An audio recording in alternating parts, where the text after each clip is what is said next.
Representing Educational District at Large, Seat 7, Mr. Alfred Chivy Brooks, who is with us online. He's in the virtual world. Representing Educational District at Large, Seat 8, Ms. Cynthia Briscoe Brown. Present. Representing Educational District at Large, Seat 9, Ms. Jessica Johnson. Madam Chair, I also want to just recognize our interim superintendent, Dr. Battle, and then our incoming superintendent, Dr. Johnson, is present with us for the session. And with that being said, you have a quorum. Thank you. Now I would entertain a motion to approve the agenda of July 24th, 2024 board retreat. So moved. Moved by Board Member Aretta Baldwin, Second. second by Board Member Dr. Ken Zeff. All in favor? Aye. Any opposed? Motion carries. We are excited to have our partners from the Georgia School Board Association to facilitate our whole board training for the 2024-2025 school year. In Georgia, school board members are mandated to undergo training to ensure that they are equipped with the essential knowledge and skills to govern effectively. Training covers core areas such as board operations, financial management, and board superintendent relation, ensuring comprehensive leadership preparedness for all board members. At the completion of this training, board members will receive continued education hours to fulfill the obligations set by the state of Georgia. I will now turn it over to Dr. King, Director of the Board Development and Superintendent Search Service. Also, Valerie Wilson will be joining us, who is the Executive Director of GSBA, to lead our training today. Welcome, Dr. King. Good to have you here.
To continue your conversation around things that are important.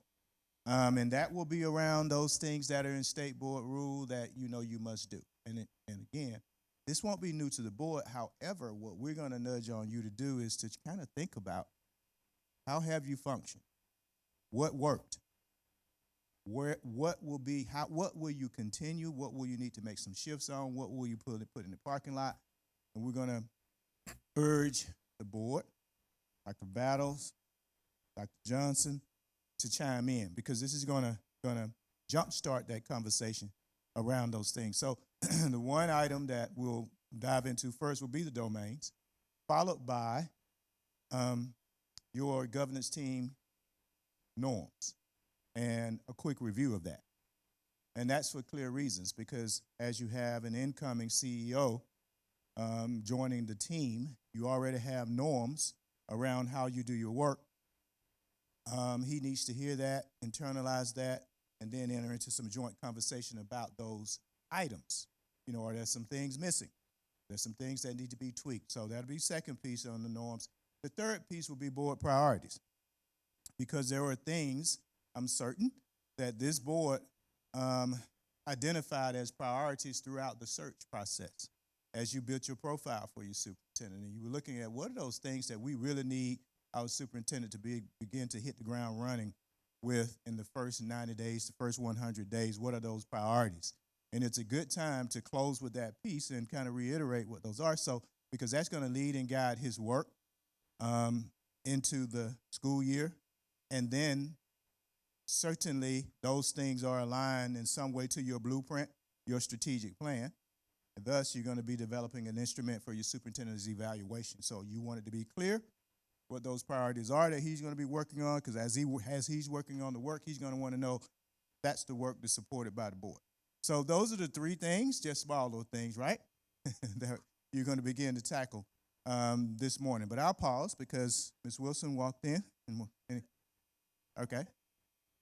I do want to apologize. I don't know what's happening in Atlanta right now.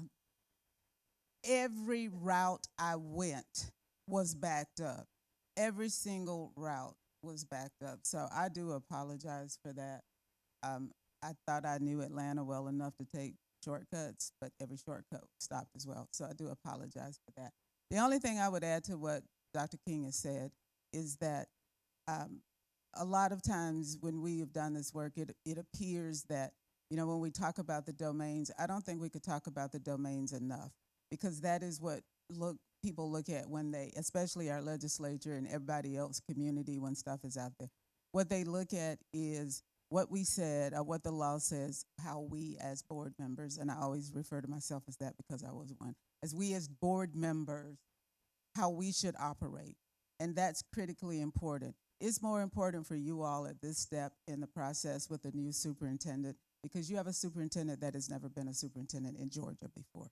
You have a superintendent that may or may not have been familiar with these. And what we have seen is when superintendents come in from outside, if they are not aware of or at least have knowledge of these domains, they don't necessarily always know what is required of the governance team. And it is important that we walk through these along with you as a governance team so that he can understand how this works. I dare say we have people in Georgia who don't even know about these domains who take positions as superintendents. So this is a great opportunity to introduce them to you all as a governance team and him in the same room so that it is understood. The other thing that as we walk through these norms and protocols, I said to Dr. King yesterday that there are a couple of things that I didn't necessarily see in your norms and protocols that I thought might be helpful as well. I think you all need to have, and this is just my thoughts, you all can decide because you're your local governance team, you make your own decisions. But I think it would be good to have some norms and protocols around meetings. Again, I want to go back to, he's never been a superintendent here in Georgia. Let's talk about your meetings process, how that goes. It's important that you have norms and protocols that kind of help you walk through a structure of how your meetings should go and what is the expectations of the board members for meetings. It helps you all, it helps your superintendent, but it helps your community understand how you're doing that work. And the other thing is around finances. You are looking at how you are managing your budgets and how you're managing the processes that dictate how you spend dollars. It would be good to be able to, for him and for you all to have some norms and protocols around some pieces in that, things such as procurement, things such as all those other pieces to kind of say this is how we as a board are going to operate with that. So that gives clear expectations to not only your community and him, but your staff as well. So that's it. I hope you all will at least think about those as you talk about this piece. Dr. King? His back. All right, thank you. All right, so as we dive right in, you're at the point now as a team working on the 90-day entry status. So Dr. Johnson has been diligently working with chair, board members, community, all of the above around what that activity looks And so, and that activity, of course, includes his leadership expectations in terms of from his knowledge and expertise in the arena of public education. Those are the things that are guiding it, as well as those things that you deem important. So we want to take a look at the snapshot of where you are and where you're going. And this is, of course, straight from the research and based on your conversations, some things that you all are working on jointly. And so really when you're looking at that first 100 days, that first set of 30 days, where you are, and I know we talked about a few things earlier, where you're doing your listening and learning tour, taking a look at things that are out there, but possibly diagnosing, identifying key priorities that he might see as he's looking at and listening to you, listening to the internal audience, the external audience, listening to, and when we call internal, we're talking about, certified, classified staff, all of the above, all of the thousands of employees that are out there. And then when you get into the external, including central staff, building level principals, teachers, etc. And also external audience, all of those people that we see through Metro that you all are pinpointing right now because of the beginning of school. We know that you're out and about with the opening of school activities and all of those things, and you all are a part of that. So that external audience, which would also include your healthcare, law enforcement, business community, higher ed, all of the above. So all those things are happening in that listening and learning and diagnosing piece during the first 30 days. It doesn't stop, but it begins there, and you all are in the middle of that, I would presume, based on the activity that we see in here. Going into that second block, you move into, of course, using that information that you glean from the first 30 days to assessing plans, progress, looking at aligning that with the key priorities that he will determine based on what he's seen, in addition to what you as a board will have continuously said to him about the things that are prior. So blocking those priorities and then getting to that third set of 30-day block. What is the current status now?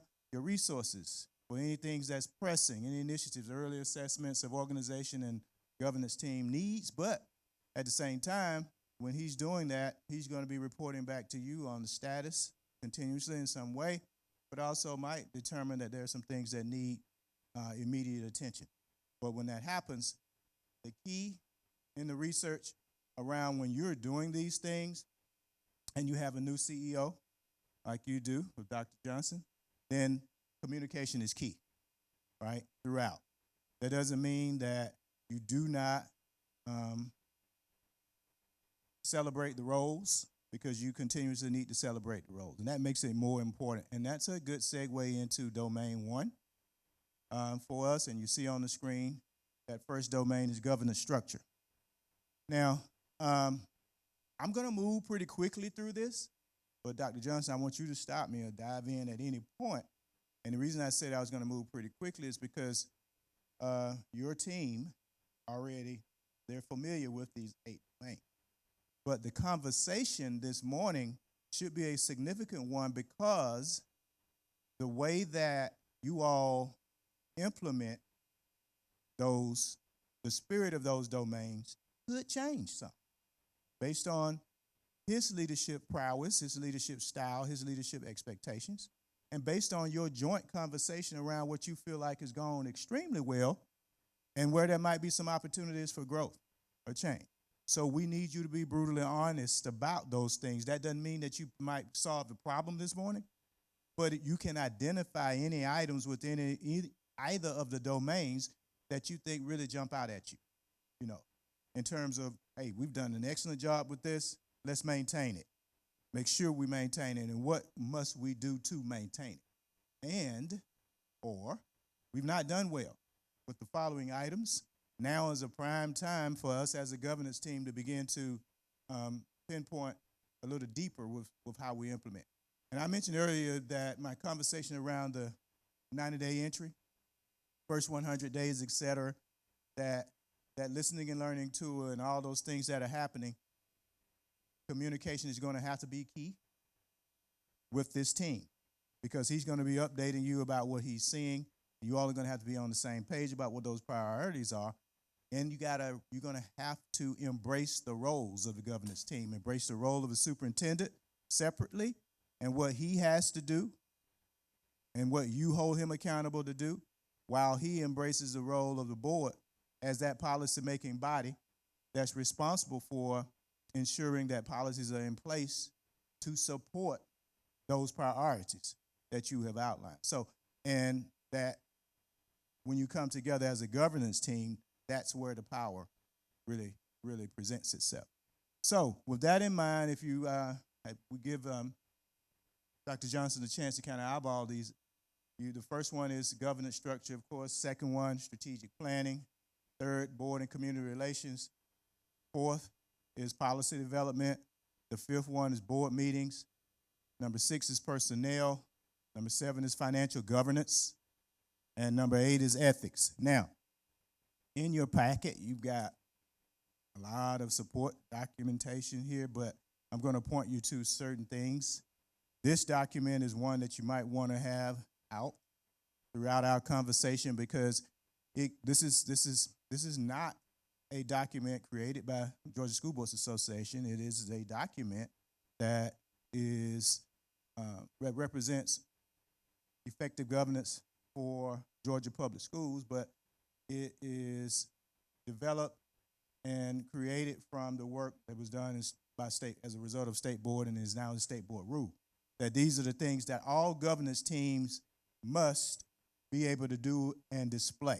So this document is taken from state board rule. And these are those domains, those standards. So you'll see, as you look at this, you'll see the first one is governance structure.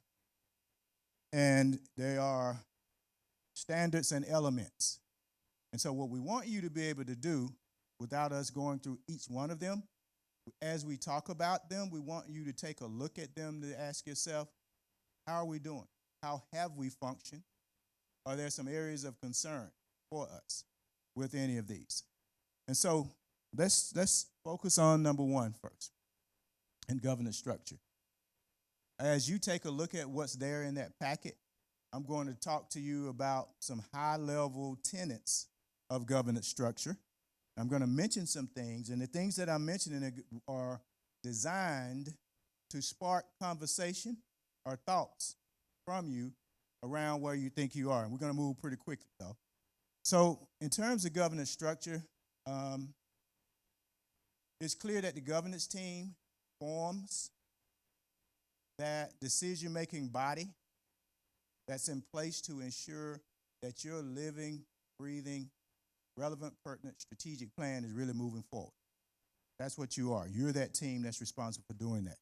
And in domain 1, what it specifically requires that the governance team is going to do is that the board is going to, of course, give the accountability and authority to your superintendent as CEO to implement the strategic plan and also implement the policies that you have in place.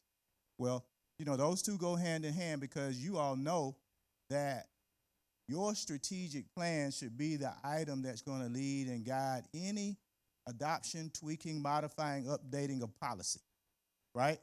Because your plan pinpoints your priorities, and your board policies should support whatever those priorities are in your district. That's what makes Atlanta Public Schools unique, all right? Because next door, they shouldn't have the same mission vision that you do, because they don't have the same needs, the same children, the same families that you do. So there are some differences, whether subtle or not. There are small or major differences there. So again, the intent of governance structure, as we paraphrase and put it into kind of layman's term, is to ensure that you get that in terms of what is a governance team, what is its purpose as a unit, but also what is the purpose of the makeup separately in terms of what's the superintendent's purpose separate from the board, what's the board's purpose separate from the superintendent. How do you ensure that you are embracing those roles and those responsibilities, and that you know where the blurred lines are, and that you ensure that there is not blurred lines that indicate that micromanagement is taking place. Okay? That, in a nutshell, is what governance structure domain number 1 is about. Hopefully, while I'm talking, you've had an opportunity to think about where you think you are, how you've defined that, and how you're doing with it. If you notice the bullet that's up here, the team should act collectively to focus on improving student achievement and organizational effectiveness. That's what you should be doing while you satisfy those roles. 3 major bullets that you need to be thinking about. Of course, you know that the way you function as a governance team is going to either promote moving your vision, mission forward, or it's going to present obstacles. And many times those things happen because of a lack of governance or a lack of clear understanding as a governance team around what that means. And it really comes down to roles and responsibilities, and it also comes down to board and superintendent relations. How the board functions with the superintendent, respects the superintendent's authority, how the superintendent respects the board and the board's authority, board and superintendent relations, right? Also, how the board functions. Board member to board member, how you respect those roles. Board member to superintendent, how you respect those roles. And you understand that the superintendent is the CEO that is responsible for the day-to-day, providing the leadership and the management, and you give him that authority to do so and the freedom and flexibility and supports to do so, and he understands that you're the policy-making body responsible for all those things that make operations work. And you defer to him to take care of those, and that you have one employee, and you've just hired him. That's the superintendent. You evaluate one person. That's him. You hold him accountable for evaluating all of the other staff. You've got some expectations around how that's done and, you know, the high-level tenets of that. But that's his responsibility. You hold him accountable for doing so, and he bring recommendations to you about it. So I'll pause there. That's a mouthful, but I want you to think about it. Comments, Ms. Wilson? No? So how do you feel you're doing? What are your thoughts? Like I said, we're going to move quickly because we want to make sure, because this is a review for you, but not for your superintendent coming, and not for him in terms of having the opportunity to hear you. And then you got a unique opportunity with Dr. Battle being here, knowing how she feels you function and bringing that information to the table. But you have to be brutally honest about this to really make movement. The last thing we mentioned before I ask you to come in again is that these things are the things that's clear in the research around what ensures that a new superintendent as a CEO coming in is going to be successful with the team. That you begin to have these conversations, put pen to paper and make those notes. Comments? Before I call on people. Yes, comments. So I think Dr. Battle would be the best person to ask this question because would be the one that experiences the, what happens if this doesn't happen. But I will say that I believe I practice this. I can speak for myself and my behavior, and I believe that it's key, especially for a very engaged board like ours who is naturally in the system daily. It's very key that we understand what our roles are and that things are not confused with staff in terms of who they take their charges from. You're in right. terms of day to day. Yes. I know early on it got confused. I had a conversation with the principal. It was a conversation I thought was just a simple conversation, me not necessarily understanding that when I have conversations that I am also talking as a board member and being received as a board member while I was making honest observations and suggestions. It was taken as direction, which is something that I wouldn't do. But I had to be mindful then in my conversations and how I had to be more sensitive about how I communicated so that confusion was not there. That's a great point for the team to ponder because you never remove your board member hat, even if you think you have, right? So, point that we'll be able to come back to it. Something like that. Thank you, Board Member Baldwin. I would say that, you said I'm probably the best person, but I think you also, each person sitting in this room, because you have to be self-reflective. And if you're not self-reflective, you're not doing your role, because I know everyone has to be self-reflective, But as a board, I think overall they function well. But one of those things I always would say, a lot of times board members early on I asked them not to talk directly, ask questions, because everyone sees you as a board member, whether you're a parent, a community member, and you hit it head on. Everyone sees you as a board member. So, and that they think it's a direction. And I always remind, when we have our real conversations, that I'm your employee. Bring the problems to me. I'll get it back to my team. My team will get it back to me. I'll get it to you. So just making sure that is so important in this role, because that's when the waters get murky. It gets really murky. And then it's always going back, trying to clean it up, and even to explain. Well, they say, well, the board member, like, no, their parent or everyone has relationships. And I'm not saying don't have relationships with people. You have to, because that's the nature. But to always think that, hey, whatever I say is going to be impactful, and they're going to think it's a directive because of where you sit in this position. Yeah. And I will say something to that, because I'm a parent in the district. And so for a long time, I wouldn't let my school principal or the teachers know that I was a board member. And I did that on purpose, because I didn't want them to take anything that I said out of context. And so I wanted them to treat me like a parent, because I'm a parent first. I mean, that's how I see it. But I know outside of this role, they see me as a board member. So for me, I had to go through the process of being a parent, meaning if I had a concern, I had to go to the teacher, the principal, that chain of command. But also understanding we do have direct access to a superintendent as well. And that's a fine line too. So when I think about the governance structure as a whole, I look at it from a parent standpoint, how I need to show up as a parent and be respectful of those boundaries, and then also how I'm operating as a board member. I will say I try to communicate as much as I can with Dr. Battle and Dr. Johnson, and ask them, how would you like for me to do this? Because it's important for them to give me the feedback, because I don't want to overstep my boundary. Because things are brought to us in so many different ways. It's, how do you want me to give this to you? How do you want me? And I always ask that to make sure that I'm doing it the right way with that board and superintendent relationship. But I know sometimes I can get in the weeds, and I know I can, because for me, and this is just my experience, when you've been given so many excuses for so long, now I just need to get down to what the root of it is, And so I do kind of overstep that boundary.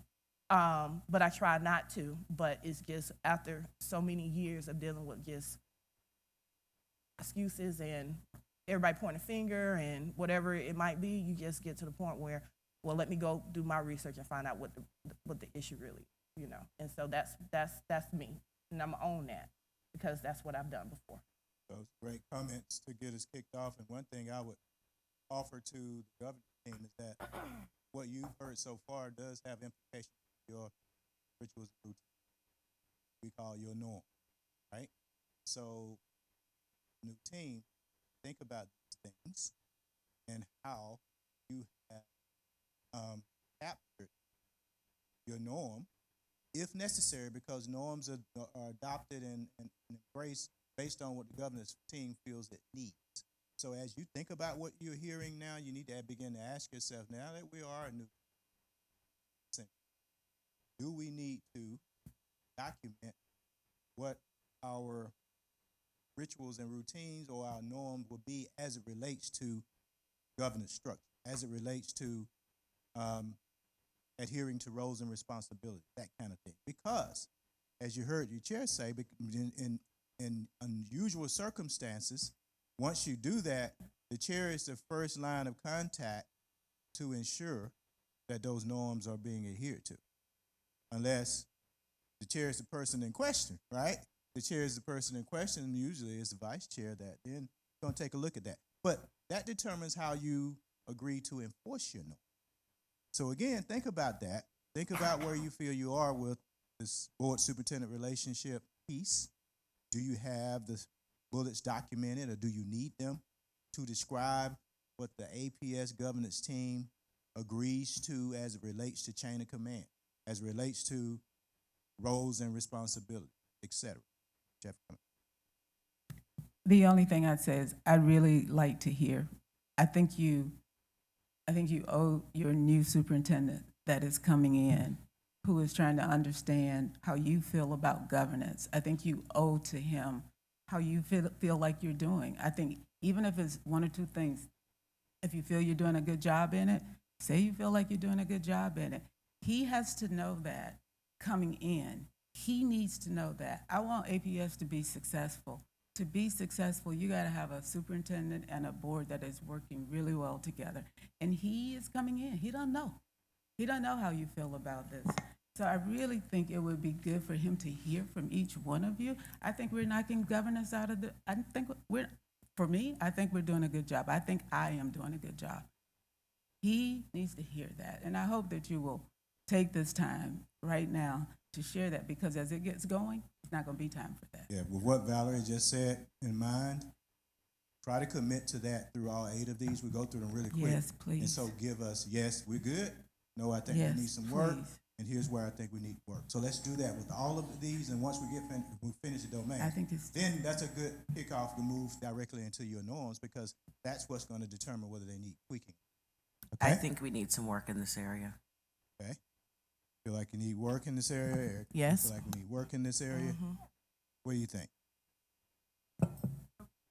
Oh, did I have somebody? Oh, I'm sorry. Okay. Excuse me. Yeah, I definitely think there's areas of improvement for sure, but I also want to recognize, the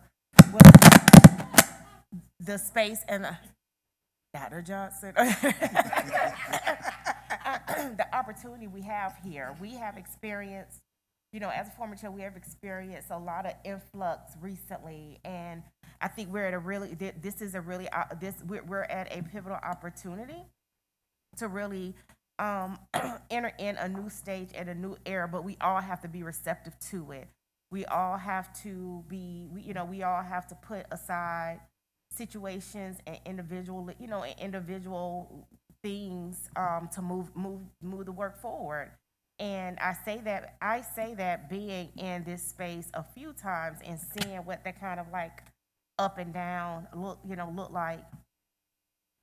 As a veteran board member in this space, I've been very clear about leaning on my colleagues in terms of the next phase of this work, what the legacy will be, for the new board and under the new leadership with Dr. Johnson. But I also want us to come in with a spirit of a real solid opportunity to what that looks like. Answer your first question in terms of the governance piece. I think for me, it also recognizes how we process and we analyze and do things differently and handling situations. And I know for me as a board member, when people come to me with concerns, I think for me, my automatic attorney training is let me gather all the facts, right? And I gather all the facts, and by the time I bring and I'll make it very clear, this is not my role, this is not. So I think it's also clear communication, clear expectations from the beginning, from the jump. I'm a board member. My one employee is the superintendent. I can't move this piece. That's what I'm going to charge her or him to do. Give me all the facts, give me all of the information, and I'll make sure when I talk to Dr. Battle or when I talk to Dr. Johnson, they have all the information that they need to lean in, with some, with a sense of urgency and immediacy. And so I think that is very clear, to be very communicative, very direct in front, which may not always be well received. I think people, to Erica's point, I think people want solutions. You're my board member. I'm your boss. I need for you to do this now. And I'm like, wait, because if I do it, it's a micromanaging piece. And I trust the leader that we have to get this done. So I think you have to tread lightly, but I think we're at a really pivotal point of what the legacy of this new board and the legacy of Dr. Johnson as our new superintendent is, as we are moving into a next phase of a lot of big work. I would say to that, and one of the things that we had on here to do, but there's so much to do and we only have 4 hours, so we couldn't get it done. Usually when we're doing this, it's a day, right? And part of the reason that it is something that you said, Eshe. He needs to understand who each one of you are and how you operate. And we usually do, Dr. King usually does a compass activity or an activity that really talks about the personality type and how you operate. You get to understand his personality type and how he operates as well. So we do that and we walk through that process because you've got to understand who your team members are. You said, you know, your training and who you are and how you give me all the information, give me all the information.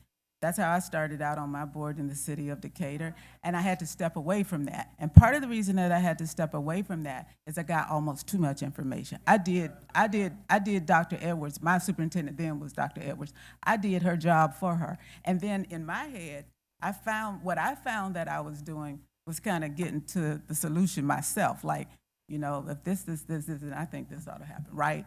And then when she got to a solution and it didn't align with mine, then it was kind of like, well, wait a minute, help me understand why you didn't. And I didn't give her, now that was just me. I'm not saying you have to do that, but that was me. And I didn't give her that opportunity to do it. So I think, and I'm saying this for a reason, I think that him understanding that about you is the opportunity for him to say, I hear that. Let me tell you what I think I would rather like for you to do. And I think that's helpful because you all are having that healthy conversation around that. So that was just an observation I had from what you said. Okay, great comments and input thus far. I think we've heard from this end. Back here. All right. Yeah, just to build upon all of that, I'm looking forward to the retreat we do have coming up. We'll do some mindset work with Dr. Johnson and all of us, with our student outcomes focused governance coach. And the work we've done around governance is huge in establishing our goals and our guardrails. And we have to update those soon. And working with as a team with Dr. Johnson on updating those goals, and then clearly communicating to the community, you know, our job is to establish those goals.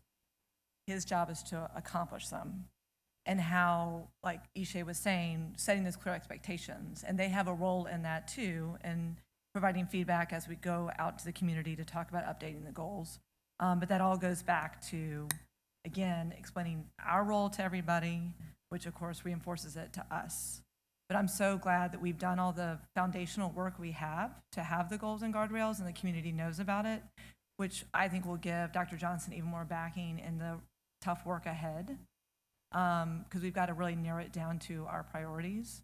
So this is a great opportunity to set things up for that 90 days and then get us warmed up for the work to come. And it gives him an opportunity to be introduced to that work and give feedback and thoughts, right? Yeah. Something else I'd like to see us do is redo, or I think for most of the people on the board, and certainly Dr. Johnson, the Gallup Strengths Assessment. Or there's actually one I like better that's called DISC, that not only talks about what your strengths are, but how you communicate with people and how people can communicate most effectively with you. When we did that before, I just found that incredibly enlightening and helpful in working not only with my colleagues as a team, but as a team with the superintendent, because it really pointed up our different strengths and our different ways of seeing things, and it was easier to take into to hear someone if we could take that into account. So I just like to lift that up. It's been 8 years. Did you do it? I did it.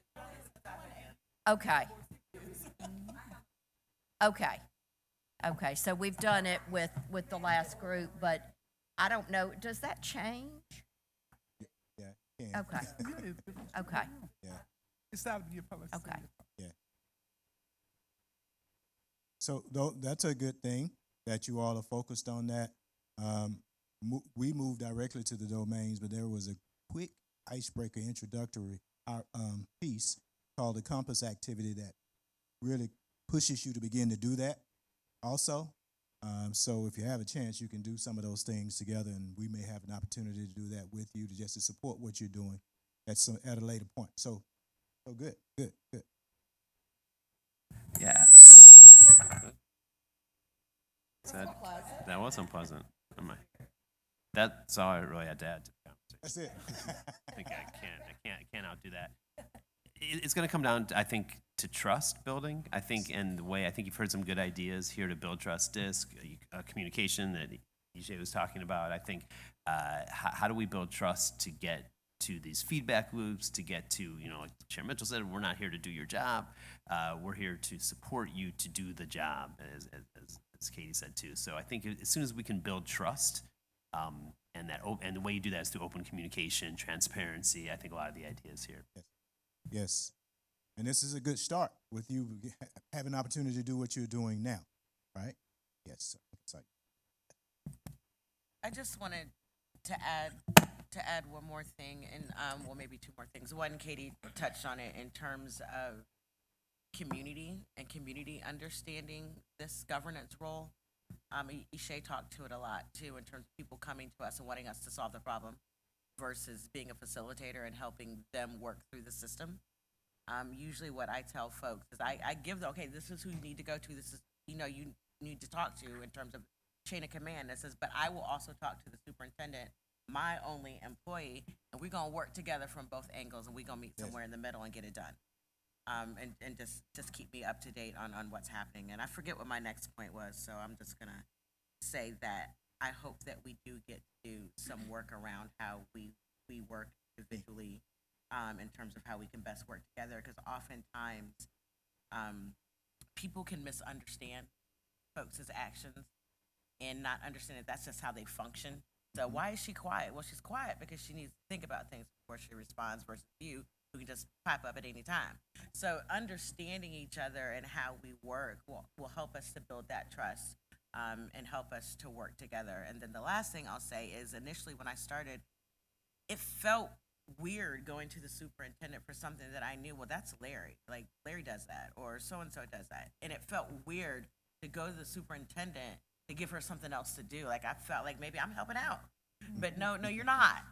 And no, it's not weird. And so once I developed that muscle and that muscle memory that everything goes to the superintendent, and then telling folks, hey, don't tell me too much because I may need to hear about this later in a situation where I may need to make a decision upon, an executive session. And if you tell me too much, I'm going to have to recuse myself. So I use that as an excuse to not get too deep in the woods.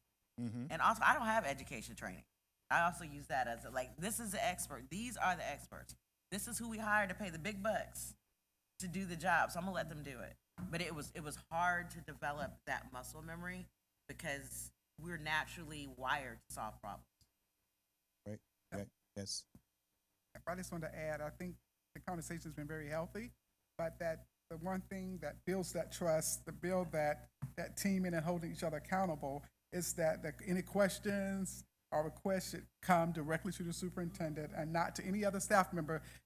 That's why the superintendent has a team to get that, because when you send it to me, I'm sending it to somebody. I'm not just going to sit on it. I'm going to send it to somebody to follow through. And I know as Dr. Johnson coming in, we have the strategic plan, we have budgeting, long-term budgeting, right sizing our district, that he's going to need to have that support from the board, and knowing that they're giving him the information and not going to anyone else asking questions to say, look, come to me, so he can always be aware and absorbing that information and then taking it with his team to make an informed decision, the best decision to bring back to the board to make the final decision, or the best recommendations. Yeah, I think these are great points, and Dr. Johnson, of course, we're going to want you to chime in. But I was trying to give you an opportunity, of course, to hear this as well, but you can jump in at any given time. I think we've gotten everybody, not quite.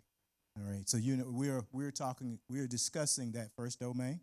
You heard that walking in on governance structure and how this team feel it has functioned in the past, which gives implications for what you keep, what you continue to do, those things that you do well, but what are those things that you should tweak? And around governance structure, of course, is focused on roles, responsibilities of superintendent and CEO, the board as policymaking body, but also the governance team as a whole, and then board and superintendent relations.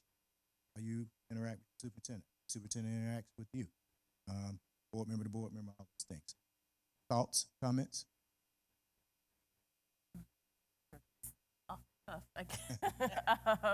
So I think in terms of how we interact with each other, one thing that I would hope we can encourage going forward is just more awareness about how we're thinking about policies and like if we look at the year, if we set for this year as a board, you know, in these districts we're leaning in this way, and these are the concerns we have. Just more comprehensive look at how board members are individually kind of engaging in levels of governance and how we could all augment, support, repeat, affirm some of those things so that we can move the work forward. I think that would be really good. Okay. That too has implications for your practice, what you adopt as your norm, or what you have adopted, or what you should adjust. Yes, Madam Chair. Okay, I just want to say, like, the expectations start with the board and how we govern, and we have to set the tone. And when I think about, you know, just coming into this role, it was like we have a lot of practices, we have a lot of behaviors, right? And so I try to figure out what makes us operate more efficiently and effectively. And I could say one, and I'm just throwing this out there as an example, starting meetings on time. Like, that's one, showing up when you say you're gonna show up. When you say you do something, do it, you know, and I'm talking about me. So I had to do a shift coming into this role because I was really relaxed prior to. And so if I'm gonna be in a governance, more of a leadership governance role, I have to lead by example. And so with that, I look at how that has kind of shift to accountability. And then each one of us has to be accountable for how we show up, what our roles and responsibility are. But it starts with each individual. So we set the expectation, we set the tone for the entire district. It starts with the board. Our one employee is the superintendent. They look for us for directives and guidance, right? And so we have to be that high-level governance that's function effectively and efficient. Yes. That's what I do want to say. All right. So pretty much being accountable for your work and ensuring that you are meeting those things that you have adopted in norms as well. Yes. Dr. Johnson, you've had a chance to hear some thoughts from your colleagues, governance team members, and also an opportunity to be introduced to that first piece that is a required domain in Georgia in terms of what governance teams should do. However, as a veteran, experienced leader, CEO, that language is not foreign to you, of course. Different states, of course, have these requirements, but it might not be in the form of a domain. But you've had an opportunity to work in that space. As you've heard what your colleagues have said, any thoughts? I know you were making notes and listening and gathering. Any thoughts from your end in terms of what what you really would like to champion from governance structure side that they need to hear? And then anything, takeaways for you from what you've heard them say? Yeah, so thanks. This has been very helpful for me to begin to hear, you know, from you all where you think the opportunities are from a governance standpoint. I see this as the foundation for building the house, you know, so when you start to think about superintendent board relations and where there are breakdowns, it's because of governance. And I would say, even if it's a touch more granular, it's governance and also how you communicate, right? Which is kind of wrapped up in there. What you can expect, and I know Dr. Battle has established things with the senior cabinet, but you can expect from me with cabinet to have a communication plan that I will expect them to be aligned to and commit to. It's been my experience that when When you get clear on how you're going to communicate, it just makes you move so much better. And I think that that's, something that we should consider as a group. And I think there are norms and things that are built in here, but there should be some level of expectation that you all have from me in regards to, if I bring you an issue, you should expect a follow-up. And you should expect a follow-up within a, reasonable time frame, right? And that's how you build trust, and that's how you know there's going to be follow-up and follow-through, and then that expectation flows down. So the governance piece, I think, is like it is the absolute foundation to things. And then I would also concur an opportunity to extend this and to understand more about each of you individually. Obviously, there are things that I was on. I was the one being interviewed, so you all, yeah, you got a chance to learn more about me. I learned some things about you all, but how you all, like communication, what works for you all, what doesn't work for you all, what's really important to you all those things will be extremely helpful for me and the team as we get work started. So that's this part of the conversation is the absolute foundation for how things are going to be established and successful.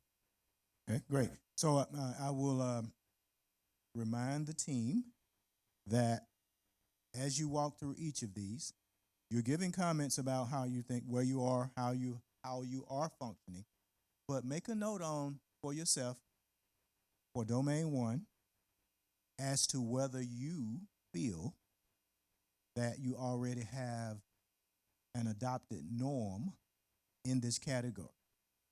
And if you need it, that doesn't mean that you feel like you need it. But if you do, make that note now and do that with each of these in terms of that, because when you get to your norms, then it'll move quicker because you'll have a chance to look at your norms and say, okay, we have a norm and an expectation for governance structure that we are utilizing. Maybe we're not executing at the level that we need to. And if we're not executing at the level we need to, then we need to look at how we enforce that. So that when we get to that point, you'll already have your notes around whether that's there or not too. That's going to be real important because we looked at your norms to see if they align to these, right? So it'll be real interesting for us to eventually understand whether or not you looked at it. Because this is, and you heard your superintendent say it, but you also heard some of you kind of say it as well, that this is the foundational piece. I truly believe that if you get the governance piece right, if you understand the foundational aspects of governance, all of the other pieces will fall in place because the governance piece is the core of it.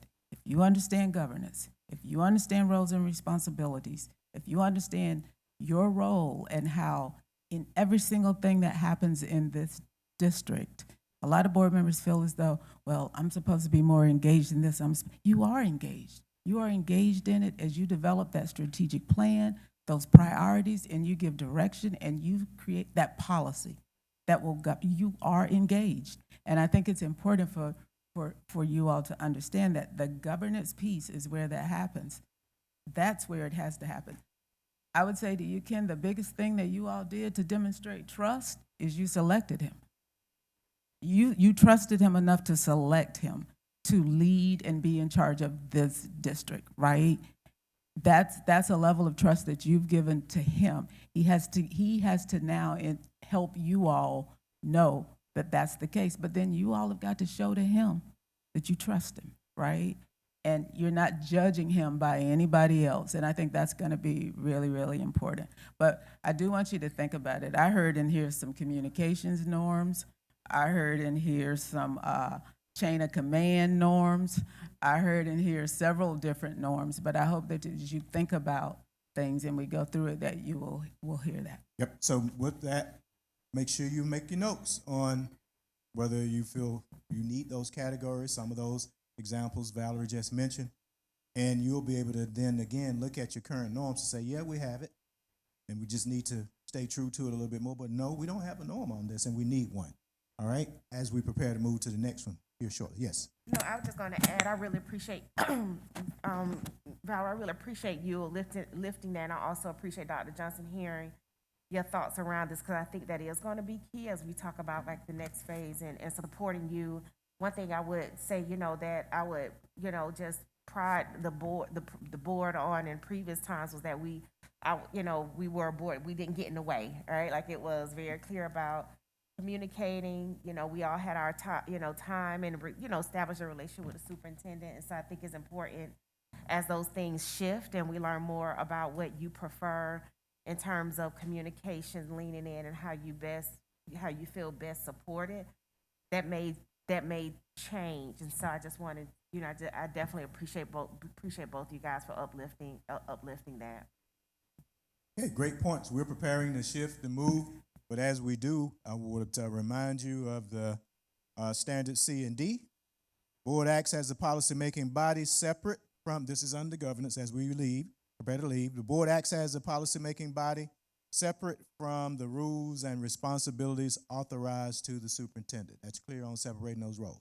Then that last standard, the governance team demonstrates a unified approach to governing the school system in order to ensure effective fulfillment of roles and responsibilities. So those things that you touched on and said are things that are required. All right, we're going to move now to domain 2, which is actually strategic planning. So now you want to think about where you feel you are with the strategic plan, and we're going to focus on some of those items. If you look at domain 2 on your document, you'll see the items that are there that describe the strategic plan piece for domain 2. So I'll give you a chance to look at that as I move through to that. Yeah. We're walking deeper into the domain. Yeah. All right. So if you take a look at how it's described in your document, of course, those are what you see on the screen is just 3 high-level points to help you think about where you are. Again, what we want you to do is think about where you are as a governance team with strategic planning, your blueprint.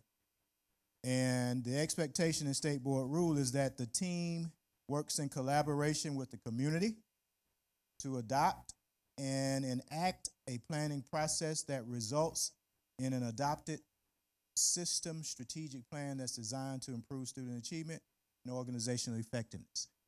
That's the must-do in terms of your work as a governance team. Again, we want you to think about it. Where are you with it? What's your current state of things? And the first standard says that your team should provide input and adopt the system strategic plan. In other words, you're providing input to the strategic plan, but at the end of the day, after the work is done by the team, the operations team, administrative side of the house, it comes to you, you adopt it, you move forward. Then next, at least annually and as needed, you're using your blueprint, your strategic plan. The team then monitors and reports progress on those performance measures that are out. Okay? Not a lot of standards and elements, but huge, right? Because this is really the heartbeat of the work. And this is really the bulk of what, when you function at a high level as a governance team, which is what you are wanting to do and continue to do, then you're aligning the work that your CEO is doing to that blueprint. He's aligning his activity to that blueprint. And then that takes away from the surprises and all the things that come into play. So as you think about that, you have a chance to review this. This first bullet speaks to how you should clearly communicate your vision and mission to the stakeholders. Stakeholders should have input throughout. And you deliver a message about what you believe about children, which is your core business. Your plan should deliver that message about what you believe about children and their ability and likelihood to be able to achieve, because you hold that in the palm of your hand. So the community and the ability of the organization to achieve the mission and the highest aspirations of your organization, and focus on student achievement and organizational effectiveness. Those 3 things are those things that should be top of mind for you as you ponder this work. All right, I'll pause give you a chance to look at that, think about it. We're gonna move pretty quickly through this, and again, we want to hear from each of you, and then Dr. Johnson will close out with his comments or make comments throughout if you'd like to. But kind of dive in and give us your thoughts on where you think you are with this. Your blueprint. Yes. I think that we're doing pretty good in this area. Of course, there's opportunity. The first opportunity is we're about to embark on developing our new strategic plan. So when I look back 5 years from today, back, we actually did a really good job engaging the community and going around and really trying to understand the vision and the values, which led to the strategic plan, which also then fed into our soft G work, which keeps us aligned and focused on student outcomes. Also, with all of our board meetings, I believe when the chair and the vice chair develop the agenda, it's also aligned to the strategic plan. Everything that we do and talk about aligns back to something on the strategic plan, and it's actually listed in the agenda in that way. And so I do believe definitely we were on the path, but with the adoption of soft G, it's kept us focused. Now there are opportunities to increase the amount of time that we spend talking about student outcomes and achievement versus adult inputs and outputs and whatnot. So that there is an opportunity there. I believe Katie will probably jump in and say that there is an opportunity for us to refine our goals and to be a little bit more focused on what levers that we can pull that everyone can benefit from. But overall, I believe that this is an area where we are strong, but there's always room for growth and development. Okay. Great information. I think I heard you say that you're nearing the end of implementation of the current plan. All right. So, which is vital information for your superintendent, new superintendent coming in. And I know you probably already have begun to have those conversations, but that's huge in terms of what the next step or your prep work to get into the next era of continuation of your strategic plan or renewing, updating, starting from square one, whatever you all decide you're going to do. All right. We want to hear from each one. I just want to say it's real important too that you think about that. Hearing what you said, you're nearing the end of your strategic plan. You're also getting ready to give him priorities, right? And how are those priorities aligned with where you are in your strategic plan? And so, there's a lot he needs to hear in this part to me as I think about it. Because if I'm going to hold him accountable for something, and I'm holding him accountable in his first year, and I got some priorities, and then I got some things in the strategic plan, like marry those. Like it's going to be real important. But I'm sorry, that just struck me. We echo that because that last bullet says, and it should focus on student achievement and organizational effectiveness. Well, right. So as you develop those priorities that you're going to hand to him, you're asking yourself, when we accomplish these, will it mean improve student achievement and outcomes for children and improve organizational effectiveness? So that helps you as you think. So we're going to just go around real quick. The timing is also perfect because what I don't want to get lost is the fact that it's now time to listen and engage again with the community in terms of their vision and values and making sure that we're all aligned. So it's a perfect time. Agreed. Comment? Yeah, I think I was trying to pull up the actual strategic plan. But no, I think just echoing what Aretta says. I think we're at a really good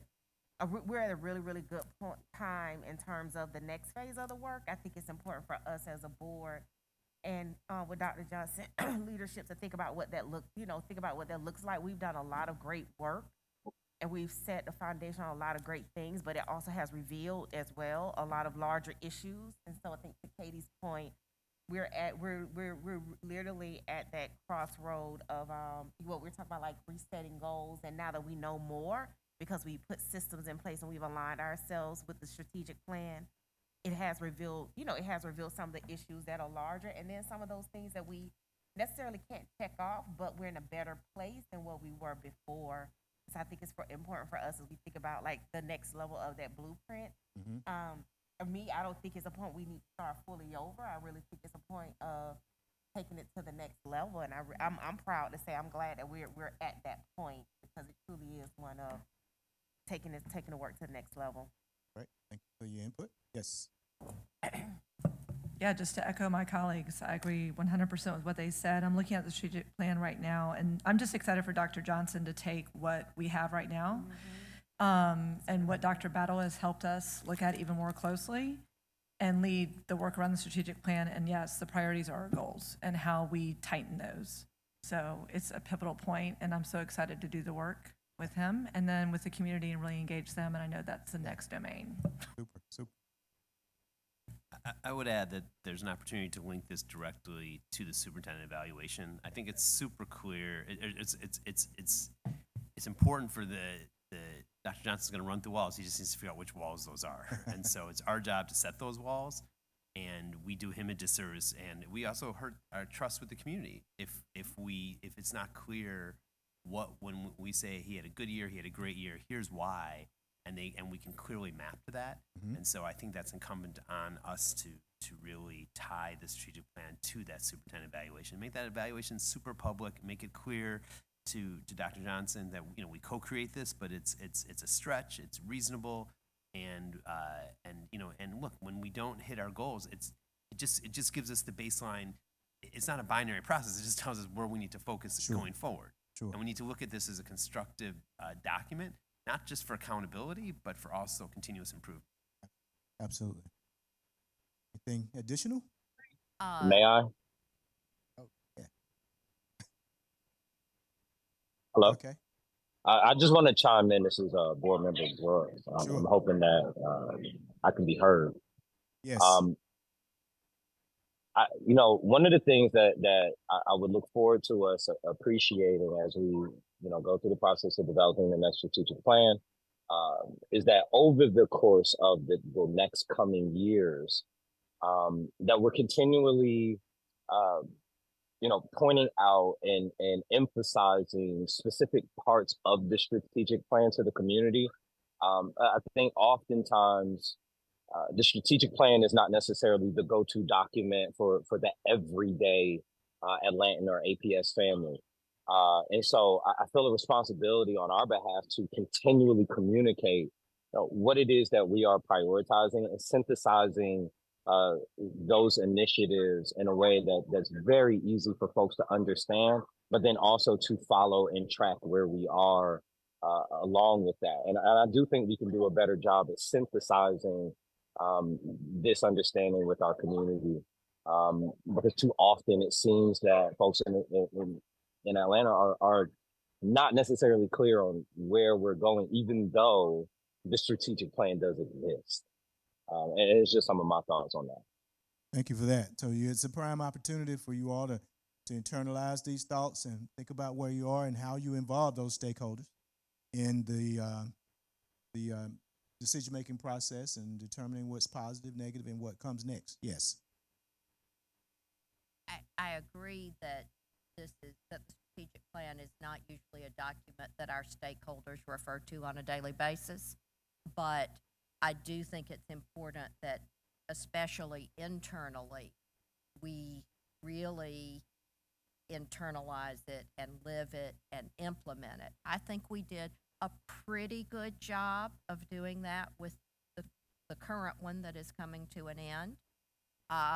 But a strategic plan is never something that should sit on a shelf. Absolutely. It's got to be something that we focus on and that we live every day. Thank you for that. Madam Chair? I do want to say that our strategic plan is our roadmap. This is something that we have to do, that is set forth through our charter. Now, how we created the strategic plan for the 2020-2025 school year, I think we have a good strategic plan, a good roadmap that guide us, and to Board Member Baldwin's point, and Dr. Battle, because she has been really good making sure we are aligned with that strategic plan, with our agenda, and as we move forward throughout the school district. This is a unique space because we're coming up on the end of this strategic plan to identify opportunities to propel and push the district forward with these priorities. And then I also want to comment on what Valerie said is the priorities that we were going to kind of identify and discuss within the 100 days is just, you know, and what I've seen that board members submitted, and we'll discuss that, is still in line with the strategic plan. It's just more of a, how can I put it, a narrow focus on these buckets within the 100 days. And I think we want, and I know I do, and speak for myself, want to make sure we set the district up for success, but also, you know, set Dr. Johnson up for success. And Dr. Battle has led this work in the right way and make sure it's aligned with what we say we're going to do as a district. So, but I think we're in a good space right now. That's all I'm going to say. I'm not going to keep you blah, blah, blah, blah, blah. Okay, thank you. Thank you. Yes, I think we're in a great space. Dr. Johnson and I are meeting quite frequently. Like every time he's here, we're in each other's ear. But as a senior leadership team yesterday, we have a like month by month of what needs to take place. Those things that were very effective last time we went through this process, like with the board, even getting the board retreat. So he's going to get that information. I'm going to pass that on to him as he continues to work with senior leadership team and put his vision in there as well with the board. So coming soon, but we're keeping it rolling with that. So I think we're in a very good place. And I think last time we really did a great job in involving our community, and we would do that again this time. Okay. So I two things. I think there's an opportunity for us to have more of like a quarterly check-in of our strategic plan. So I know for my own organization, strategic plan is a few years, then there's an annual plan, and then every quarter we're gut checking, you know, are we on track? Are we on track? I think that even as we are thinking on the granular level in our board meetings, when we're making requests for special presentations, how do we reconnect that back to, you know, what is in our strategic plan and how this organization or this department is owning a critical component to get us to that ultimate goal. And I hope that we think about ways we could be a little more intentional about bringing it to the forefront at least once a quarter, so we can make those connections. And then the second point is really more of a question or a wondering. So I know we have the additional layer of the soft G goals, and there's an opportunity for us to revise our KPIs around those and really lean in differently. And so making sure that we are connecting the dots between those two documents and bodies in a way that really creates those measures towards the strategic plan, and making sure that's more clear to the community. But then I guess when we set the soft G goals, are we allowing the community to also have input on those? Because if the goal is to connect those two documents, then at what point or intersection does community engagement happen?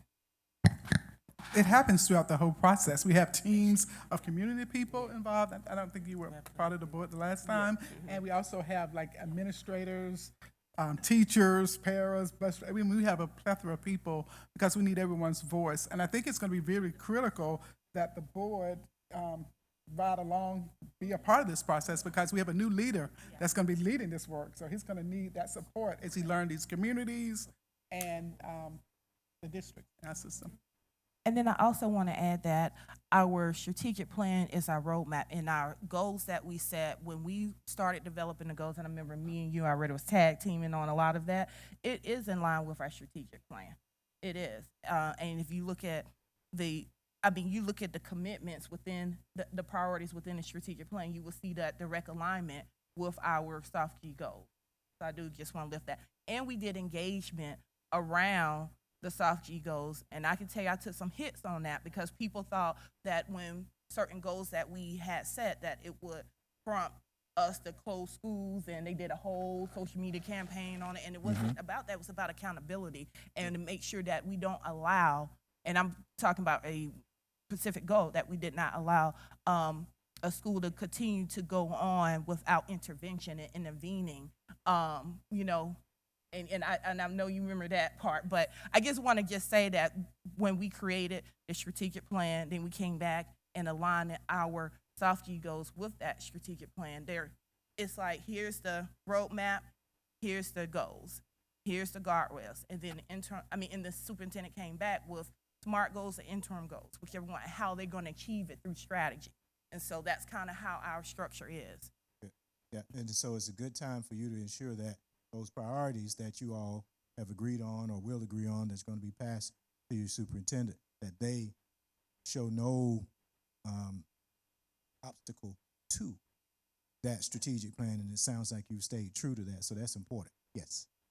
So it's going to be slightly different this time because of where we are in timing. So the strategic plan happened first. We did the strategic plan first.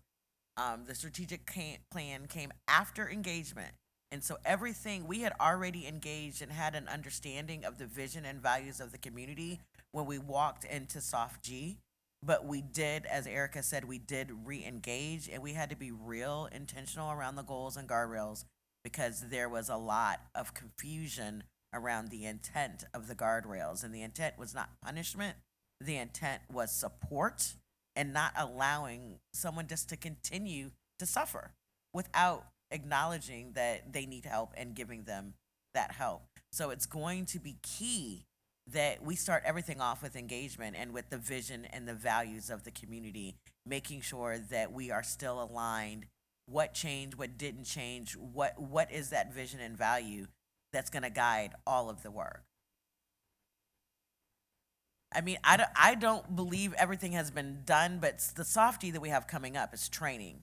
And it's going to include additional people, so it's not going to be incredibly focused and drilled down on Atlanta specific. It's going to be, I believe, soft G mindset and just training in general to get us all in the right frame of mind, because we know that student outcomes don't change until adult behaviors do.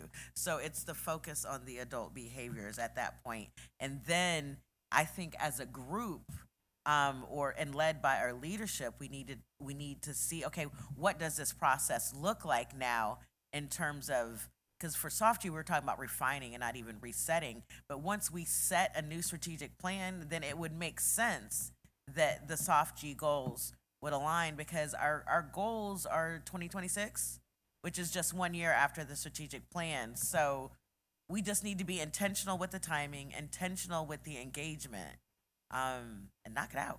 And the language that you're using, terminology and all of that is important to you, to Dr. Johnson.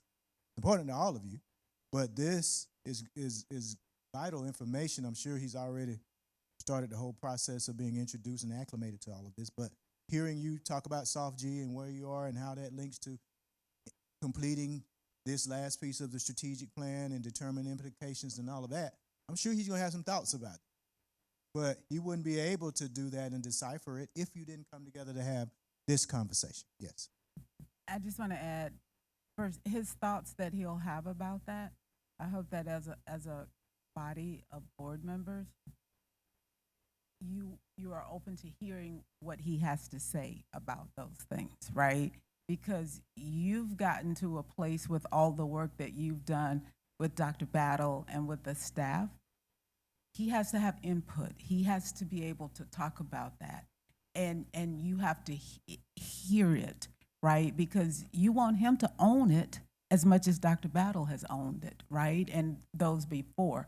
So y'all got to have that conversation. The thing I would say about input, if you bring a community to the table to develop a strategic plan, you need to be talking to that community about what's happening with that strategic plan. That is critically important. How you all set that up and do that, I hear board member that scared me. I thought it was the voice of God coming in here. I know what that was. But you have to be talking to that community. They don't know what Soft G is. They don't know the all of the acronyms and the stuff. Like, you better talk to them in language that they understand. And it's going to be different in every community, right? So however you script it in one community might not necessarily be the way it needs to be scripted in the other community. So you that's something that you have to think about, but that has to be consistent and built into. And you all have to determine who's going to do it. Like, am I the board leading it? And if so, how is that going to work? Or is it going to be the board member and the superintendent together leading it? So that's the external piece around the communications. The internal piece around it, every single person in this district needs to own that strategic plan and see themselves in that plan. Everybody, every single person. Because if they all see it and it's what this superintendent owns and you all own and they see themselves in it, then there shouldn't be any trouble around implementation. Okay, I'll be quiet, Dr. Battle. And it has to be the right work, right? Agreed upon by you that it is the right work, because that's what he's going to be out there working on. And he could be out there, as you say, we're running through walls with the work that you identified. And at the end of the summative period, it's time for evaluation. He's blown it away. But if it wasn't the right work, it didn't move the information that you needed it to move. Student achievement, organization effectiveness, some of those things. On the screen, we're going to hear from Dr. Johnson about what he's heard, but on the screen, I just want you to see that because you've touched on a lot of these. These are just key questions that you need to be pondering about. The strategic planning piece, the first one is about what current state. You already talked about that. The next one is how you monitor, and someone mentioned that. You know, what do you think about your current state of things in terms of how you monitor the plan? Because that's one of the roles and expectations of the board, right? Is that you are monitoring the plan. Because when you talk about means and ends, those ends are outcome, which, you know, are beneath the umbrella of the board. Engaging the community. You touched on those things. How will you continue to do that, especially now that you're preparing to go into a new piece, a new cycle? And then strategies and timelines will you employ to integrate the new plan into your governance team's work? And you've begun to touch on some of it. So, Dr. Johnson, comments on what you're hearing? Again, I appreciate hearing from each of you. I think two things that really resonate, I know, that are important, a process and then obviously the product. And so when I think about the process, I've had a little bit of opportunity to speak, and I know there are some initial thoughts around what process will look like, and obviously we'll be engaging you all in that as well. And then from a product standpoint, and I should speak from previous context with strategic plans. So I think one of the real opportunities is to make the key performance indicators a little more granular within the strategic plan and to make them a little more holistic and comprehensive in regards to how the organization is operating. So I think about things like the amount of time it takes us to close out a tech work order, or a facility work order being something that we monitor year over year, and something that we in effect scorecard internally but also externally, so that consistent communication. I'm anxious to go through the soft G training and see how all that stuff fits. I think there's going to be some opportunity, and I want to speak really candidly to you all. As I've had conversations with leaders internally, I don't know that there's full clarity on how everything fits. And when it concerns me when the top isn't clear, because then it's not clear throughout the organization. And so I want to make sure that we can support the organization becoming really, really clear on where we're heading, how soft G marries to strategic plan, and they're not, competing against. What are we looking at? And then what are we also reporting on? I think it's going to be really important. I know it was elevated to make visible what the work actually is. And so, when we come to board meetings, whether it be by request or something that we propose that we know is, upcoming, making sure that we draw that really strong connection to the strategic plan, and that we're also speaking in our external and internal communications in that way. And so whatever the areas of focus are, that we're elevating those, in our communications as they go out. I think are all things that get people to buy in and coalesce around what the strategy of the district is. And so, again, another critical area, if the governance is the foundation, like this is the roof, and so this insulates the organization and creates a real opportunity to provide that covering that's necessary to help us go forward. So excited. Timing is perfect, as Chair said. I'm making you Chair. Lord have mercy. Back up, as Board Member Ball said. All right. So make sure you've made your quick notes so that as we prepare to move to the next one, you know where you feel we are. We've heard you clearly about with your comments in reference to Domain 2. That moves us into board and community relations. Many of you have alluded to this in terms of what this means, because this is about how you communicate with your stakeholders, you know, how you involve them. In this particular domain, first element is about how input is sought from your stakeholders, how you include them in the decision-making process, gather that information in terms of board and community relations, but also the next standard talks about how you embrace that information and use it in an honest sense, and that you're transparent about it, because it should be reflected in your strategic plan. So that second standard speaks to that. It says you develop policies and ensure efficient communication and engagement of all stakeholders. That should support the strategic plan and desired culture for your organization. Last piece, as you think about where you are with this one, it continues with the communication piece, that you're developing communication procedures, to your point that you've made already, because when you're monitoring the plan, you're reporting back out to your community about how you're doing. And it also has a piece in here that speaks to all news is not going to be good news, right? You're being transparent. But someone mentioned building honesty and trust and all of that. The community watch is how you do that. Because there's no perfect organization and there's no perfect total package in terms of an outcome or how you implement your strategic plan. But what is a critical piece is, are you being true to the pieces that you have not made the progress around that you expected, and that you're reporting that out, and you're talking about what the next step is to begin to deal with that. So that's what that last standard is about, that you are owning your challenges and being transparent about it, but also looking at the research around what you should be doing next and reporting that out. Okay? All right, so board and community relations. Think about where you are with that one really quick. Quick comments. We'll start back over here again. Where do you think you are with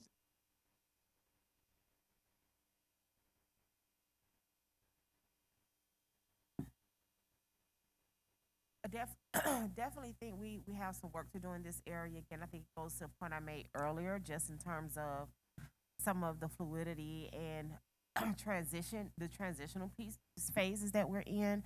And we've actually started embarking on this from a policy standpoint as well, in terms of establishing our commitment as a board when it comes to engagement and community relations. And so we're working through that. We're working through that now, but I definitely think we have a lot of areas of improvement in this area for sure. And it's truly about alignment, right? Whether your stakeholders absolutely. align with what it is that you all have determined that you value, and that they can articulate it. Yes. Like Ishay said, we're working on a community engagement plan that the board would have, aligned with our student outcomes focused governance work.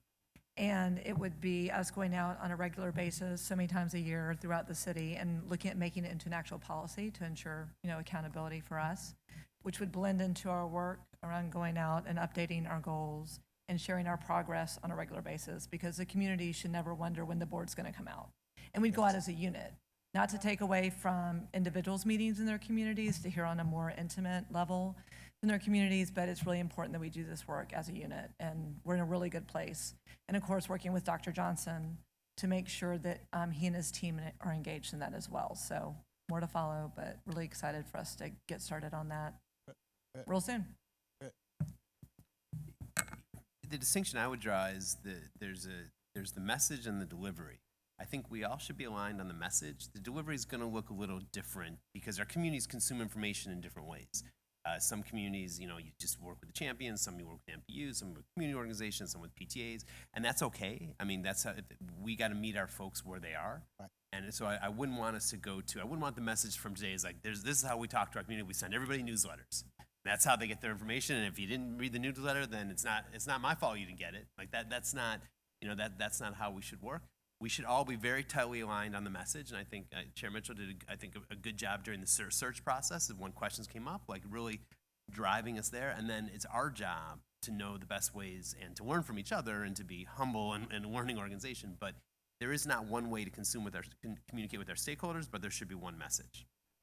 Yes, and that's a way that you develop that mutual respect that is required in terms of what this domain speaks to. Yes.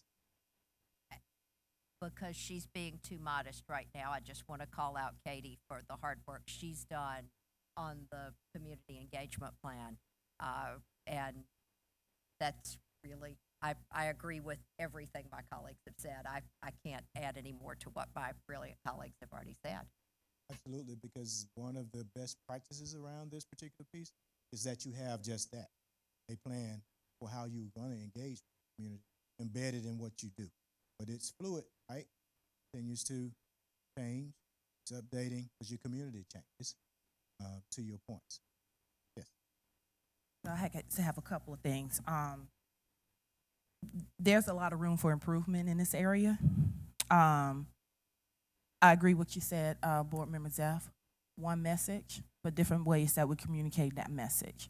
I see the opportunities to lean in on the platform that we have, Let's Talk, and really using those enhanced features that they have. I do see improving on two-way communication a little bit more than we do. It shouldn't be when people have a problem to come to the board meeting just to scream and shout and holler, right? It should be more intentional on how we allow for the two-way communication and not just the one-way at the board meetings. Looking at how we can build our goal teams a little bit more effectively around that school governance, because the goal teams is kind of like a source of communication. We shouldn't be going to the NPUs, which is a neighborhood planning unit, just to give out information. So how do we get more effective with having that school-based communication go out to the community versus going to neighborhood planning units or neighborhood association meetings and all these different things just to get the communication out. And then also I want to piggyback with Katie, because me and her have been having a lot of dialogue, and she has been having a lot of dialogue with a lot of our colleagues around a regional meetings, so that we start being able to engage as a full board in these different quadrants of Atlanta to really push out the information. I do feel like it's so much room for improvement in this area, but also I would love to, have and allow Dr. Johnson to come in and give his input and his strategic thinking around communication, and having that opportunity to see from a how can I put it, like a open perspective, and how he sees that this could be pushed out more effectively. So that's just my 2 cents, but just thinking about that communication component is very key, because what we have is, if we don't tell what is happening, we allow for people to make their own narrative. And so what you have is the street committee coming up with what they think we should or shouldn't be doing, or what is happening that's not happening. And so for us to be a governance body, we have to jump ahead of, the street committee getting their own narrative. So I'm just gonna pause right there, but I know Board Member Brooks wanted to chime in and give his feedback. Shivy is all right. Thank you so much for the opportunity to tap in on this one. I completely agree. I actually think that this is one of the greatest opportunities and what we can be doing better as a board collective. There is, and this is decades long in the making, a broken trust between the expectations and the outcomes that are being desired from the community and what is actually being realized, or what they feel is actually being realized. And I think the consequences, higher skepticism in communities that feel when progress is being made in one particular cluster or at one particular school, then there is a overwhelming sense of scarcity that now there will be no prioritization of the needs of things that need to be done in other places, right? So that lack of trust turns into a lack of hope and a lack of uh, believing that there is promise. And I think that is something that I am seeing being healed, especially. I really want to give flowers to Dr. Battle because I believe that her time at the helm has really begun the healing work that needs to be done in our district, and it's one of the areas that I would encourage Dr. Johnson to emphasize, and it's really intangible, but it makes a big difference. And the last thing that I'll say is, I encourage us to also have good context when a very loud minority of voices want a particular thing that maybe is not in alignment with true consensus, and having the courage to do what we know is right for kids, regardless to who has a megaphone at that time. And I've seen us, in the short tenures, 7 months that Ken and I have been on this board. I've seen us do exactly that, and I would encourage us to continue doing that, because I believe as we do that, as we get good outcomes, we start to heal that trust gap. But we're going to have to do that to be effective, because we can do something well, but it can be perceived otherwise, and then it almost seems as if we're being ineffective as a governing body. Thank you. Yeah, great input, Board Member Brooks. You touched on two of those bullets. One, modeling the professional relationship, and also creating a culture of mutual respect, which aligns with the comments that have been made here. So I just want anything to extra? echo what everybody said. I think Board Member Brooks hit it strongly about the trust, being transparent, whether it's good, bad, or indifferent, as also holding true to who you're serving, the students. Just making sure, because you're going to get pressure. There's going to be pressure all the time, and you're going to have to hold true to what you know is right for children. Right. Yes. So I'm looking at the standard A where input is sought, heard, and valued, and I just want to make sure that we are maybe more mindful about equity of voice, and understanding that some communities are more organized, they can be louder, or they can have significant influence, and then the communities that are largely unheard.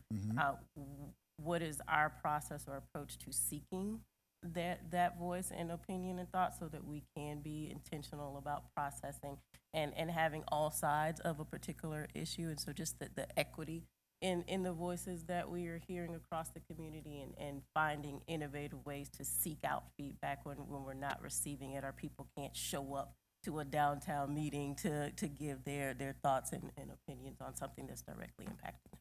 Good point. Good point. I want to just double click on the equity of voice and the creative ways for getting input. We all know, well, I think we know now, that digital surveys aren't necessarily an equitable way to get feedback. We can see it from the results when you see how many people from where responded to the surveys.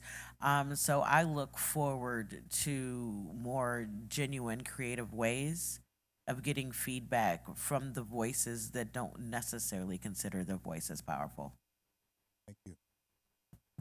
I just want That's actually built into our policy, excuse me, or the proposed policy around our community engagement plan, that it's required that we try different ways to go to people, like make sure we're getting their feedback. Like, they don't have to come to us, and it doesn't have to be necessarily convenient in terms of, like our convenience. It's all about us hearing those voices and receiving that information from those it's hardest to reach. And yeah, without specifying, so we have flexibility there. So I'm glad y'all lifted that up, because that's critically important. So that your input and feedback are reflective of the whole. Yeah. And, Yes. and also, I agree with all of that, but I think sometimes when people don't, because I talk to everybody, and I know you all do too, but I talk to everybody. I mean, the grandmother that doesn't use technology, and just people that work 2 or 3 jobs and forgot about the survey. I'm going to use a calendar, for example. There are certain parents that was always answer that calendar survey, and there are other parents that won't, because those parents will say, Dr. Battle, we know y'all going to make the best decision for our children. They trust that the district is going to do it. So it's not that they're not engaged. They see it. They agree with it, because if they don't, they're going to text or call somebody, I'll put it on social media. But they trust. And so I think sometimes, with like any decision, we're not going to get 100% participation no matter how hard you try, but they're still involved because you have those sidebar conversations. You see them in the grocery store, in church, or wherever you're going. You see them at the ball games, and they will let you know, or you see them at the jobs. They will let you know that we like that or we don't like that. But it's not that they're not involved and that their voice isn't important, but they will say, we trust that you're going to make the right decision. But it's because that back work that has happened with relationships. So I think we need to just not assume because a certain cluster is weighing in that they're not involved. Right. Yeah. And I just want to say something, because this happened, that it turned when Dr. Battle came in. And I just have to say this because people trust Dr. Battle. Anytime anyone called, she will pick up the phone, she will talk to them. I don't know how many community meetings that she's been to talk to the people, to regain their trust. They knew her as an associate superintendent, they knew her as a principal, assistant principal, teacher, classroom teacher before you came in as a principal in Atlanta Public School. So she had that community foundation, and that has a lot to do with what you just said. We trust that you're gonna make the right decision because one person came into the community and said, I'm gonna sit down with you, I'm gonna talk to every single person that wanted to talk to you. And you did. And that's regain that trust. And so, like you said, there were certain communities that might not be that active, but they trust that she was gonna make the right decision, that the administration is gonna make the right decision, the board is gonna make the right decision based on Dr. Battle. I just have to say that because I can just think about it with my constituents in my area. They trust Dr. Battle. They didn't trust the system, but they trust her. And that went a long way. So I'm just gonna pause there. Thank you. All right, great information, great input. Dr. Johnson, any thoughts about what you're hearing? Again, another great area to take in, and we'll build on the trust. I think the community meetings were helpful in regards to what's there, and to understand, to begin to gain some context about the differences with kind of across the community. I think it was said earlier. And I experienced this in the former superintendency. We served urban, suburban, rural, very affluent folks who struggled economically. And so, I could go into every community and have the same message, but it was delivered completely different. And for some, the focus could be very different. For some, what they were, had really a lot of energy about was completely different than what the other community had great energy about. And so every community has different context. And I would say this, it's something for me, like I've learned over time. So, and I think it's important you all know how I intend to operate. We won't be out every night at a thing, but when we're at a thing, we're at a thing. And so when we did the community meetings, we're going to be the last person there. It's not shuffle us in and shuffle us out. No, we're not going to do community meetings every night. I'm going to be clear. You know what I'm saying? Because I got a family, and I've learned as I've got some war wounds that they're going to be there, and somebody else going to be here.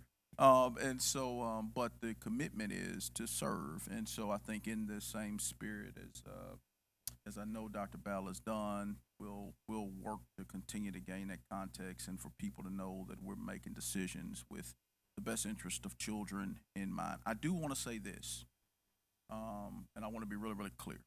There are some challenging decisions that this district has to make operationally. And I think they're staring us in the face, right? I've heard some of them as I've gone into just on the periphery as I've gone into some of the community meetings that I've gone into, and the way in which we go about making those decisions and engaging, those different areas is going to be, I think, really, really important. And so we want to do that the right way, and then make sure we also follow through. But yeah, this is an important area. I won't give it another acronym on the house because I got the foundation and the roof. I won't make it the lights or the plumbing or anything like that, but it is a really important. I want to say, and you're probably doing this as you are leading the work around the community engagement plan. And I heard the different documents or strategies that you all are aligning that to. But I hope that you are also thinking about, when you are doing that community engagement plan, the things that you all agree as a board, that it's aligned to the things that the consistency is there with the things that you've said around how you will operate.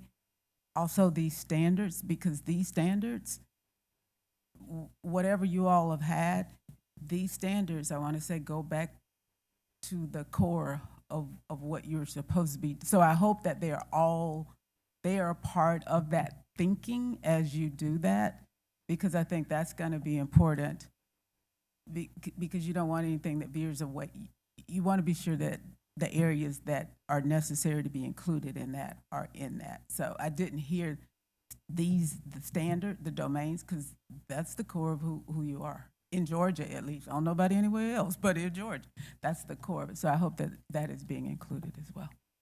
All right, so we're bumping up against a much-needed break. But before I let you go to break, I want to give some instructions on how we're going to handle things when you come back. So here's what I like to do.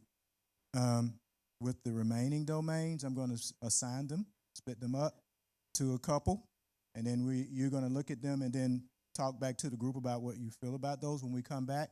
So the two of you here, and so you'll have domain 4.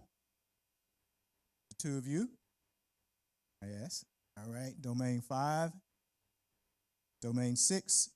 3 of you will take 7, and then that last one is ethics, and we'll close out with ethics. When you come back, what we want you to do is to come together, take a look at that domain, and do essentially what we've done with the first 3. Pretty quickly, to look at it. How are we? Where are we? Any needs? Any implications for norm activity? That kind of thing. And so, what do you need? 10 minutes? Okay. 10 minutes? It's got to be really quick, Yeah. only because we're done at 1:30, I think. I think is it 1:30? 1 o'clock. We're done at 1 o'clock. Yeah. If we're done at 1 o'clock and we're trying to get through norms and priorities are really important, because those are the things that he's going to build a plan on. So, Yep. okay. So this will move us, but I don't want to minimize the importance of any of it, because all of it's important. But this will move us forward pretty quickly, okay? So let's be back at about 10 after, and when you come back, you dive right in, and we're going to give you about 10 minutes to talk about it, and then we'll come back together and you will report out, all right? Break time. Make sure you come back.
document that it reads that adopt, revise, and follow written policies that are clear and up to date and in line with the law.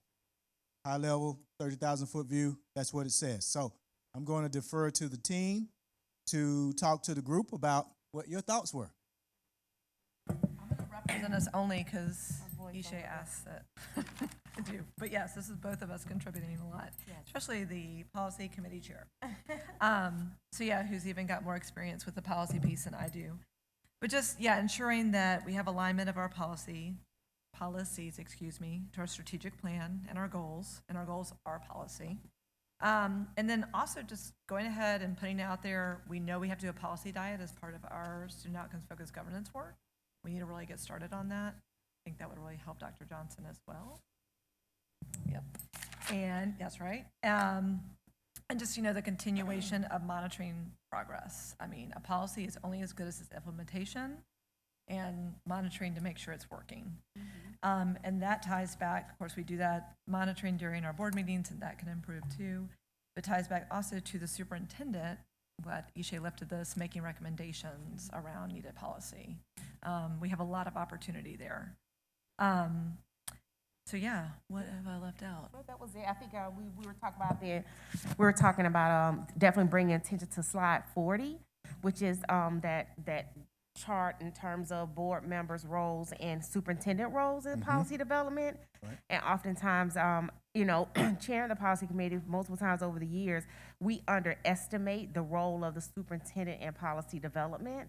And I think there's some opportunity for us to really lean in that space. We also talked about in terms of the superintendent recommending policy actions or issuing regulations, be leaning more into that and empowering the superintendent in that space, more. Oftentimes, we get community that want everything to be a policy, and it's like, well, not necessarily. Some of these things are regulatory that the superintendent really should lean on. And so I think for us as board members, really empowering the superintendent to move in that space more will be good. All right, some great points. And to take major takeaway is around the role and responsibility that you just touched on, that the superintendent is held accountable for implementing the policy, right? Board is the policy-making body. But best practices at the board should not make policy separate from the collaboration with the administration, right?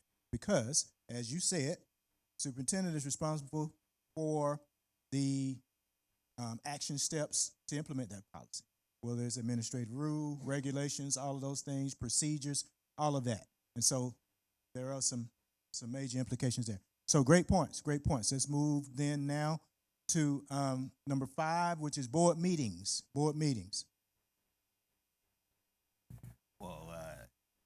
Board Member Briscoe Brown and I modeled an effective conversation between governance members and shared the work. The piece that really struck me was the idea that the board meeting should be tightly aligned to the strategic plan. I think we've talked about that a little bit in this group, especially as we come up with a new strategic plan. How are we, everybody wins awards for developing the strategic plan. You don't win awards for execution. People aren't winning awards for execution. The way you do that is you make that a part of the board meeting, and so really making sure there's tight alignment. Not everything we do is going to be directly aligned, is going to pick up an initiative of the strategic plan, but parts of it will, and so making that a regular part of the work session. And then I just had, as a new board member, I don't have complete visibility into how work session items are chosen and how that alignment is, and I think there's some institutional knowledge. I know there's a method to it. I just need to get smarter about that and see how so it feels like we go in a variety of different directions, and it's all important work, but there's so much work, and so how are we prioritizing that to make sure that we're maximizing our limited time in those work sessions. So being effective and efficient in the way that you move forward in board meetings, right? You talked about that you feel like you all have done pretty good job with aligning your agenda items to the strategic plan, that kind of thing, but more work could be done with that. And then you all remember that the perception that stakeholders build about how you do your work is chiefly and essentially from what they see you doing as you do your work during board meetings, right? Especially work sessions when you're having critical conversation about tough issues that you're tackling. So hearing you have those conversations and how you do it creates a perception out there in your community about you and how you do the work. So important. Yeah. Well, and that leads us to our other comment that Ken and I agreed on, and that is that we feel like the work session presentations would be more effective and more efficient if we as board members committed to reading through them and really thinking about them even prior to our one-on-ones Yes. with the superintendent, so that we can give that kind of deep feedback and ask those questions. And then we need to see the presenters adapt the presentation based on that feedback. Yes. And both of those steps are important, and one or more of those may or may not happen with any given presentation. And I know that occasionally the presentations aren't actually available before the first one-on-one, so that's a problem. But if we as board members would commit to really looking at those, reviewing them, and making suggestions, so that by the time it gets to the legislative meeting, to the work session, then we're not only aligned in what we're seeing and what we're talking about, but we can be more efficient in doing so. Yes. And I also want to lift up a distinction that Ken made about board meetings that I think is very important, and that is that our monthly legislative meeting is a meeting in public. It's not a public meeting in the sense that our community town halls or other kinds of meetings are. We must have that legislative meeting every month because we are the governance body, we are the legislative body, and it's important that we conduct that meeting with the professionalism and the decorum that Yes. that meeting in public demands. Absolutely. Professionalism and decorum all come into play here. Remember what you are to do as a team as you hear these things. Make notes about if there are implications for norms that you're about to review. If you need norms related to your board meetings, and what are they? What are the pieces? What are the bullets? If you're going to put pen to paper around what this team agrees to in reference to board meetings, in reference to Domain 4, policy development, any of those things, you need to have that kind of formed in your mind in terms of that. So I'm going to pause before we move to the next two. Oh, comment? Board Member Brooks. Board Member Brooks? Thank you so much. I agree with everything that Board Member Brown, Briscoe Brown, and Board Member Zeff said in regards to this. One of my asks, and I've talked with Chair Mitchell about this, kind of echoing and piggybacking off of what Board Member Zeff said. When we ask for specific things from some of these reports, and we ask for, very specific, to see specific things that I think will help to guide how we choose to create policy or how we choose to legislate or what have you. Having a better way to track what questions are asked from the dais, and then having a method to be able to get those responses when we're told, hey, we don't have that information, we'll get it back to you, et cetera. And so being able to monitor whether or not that information was looped back to. Too often, I've personally felt like we've had to make very critical decisions without having the information that felt pertinent to whatever individual board member to use their best judgment to decide how they will vote either in support or not of a particular thing. And I think that gap is kind of it creates a space where a board member may be likely to just vote with consensus as opposed to what they actually feel, because they don't have enough information to really come to the conclusion that they should in an educated way. And it's just my personal thoughts on that. Thank you. All right. Dr. Battle? I just want to add on Thank you for to that. Oh, thank you. I just want to add on to the conversation. I heard coming prepared to your one-on-ones, because the first time a question comes out should not be on the dais. If you've done your homework to the Great point. presentations that have been available since I've been here, I can't speak before then, but all that information has been there. I think 1 month we did not have it, but that was a board requested presentation which came from outside of our system. But just being prepared, because they should not. My job is to get all of that information, and for the sitting board, we started to give you all that information. You used to send it one by one to each board member, but Board Chair Mitchell Escott and McDonald Escott, we put it all together. And so every question that's asked of every board member every month in their one-on-ones is put into a document and sent out to all board members that Friday.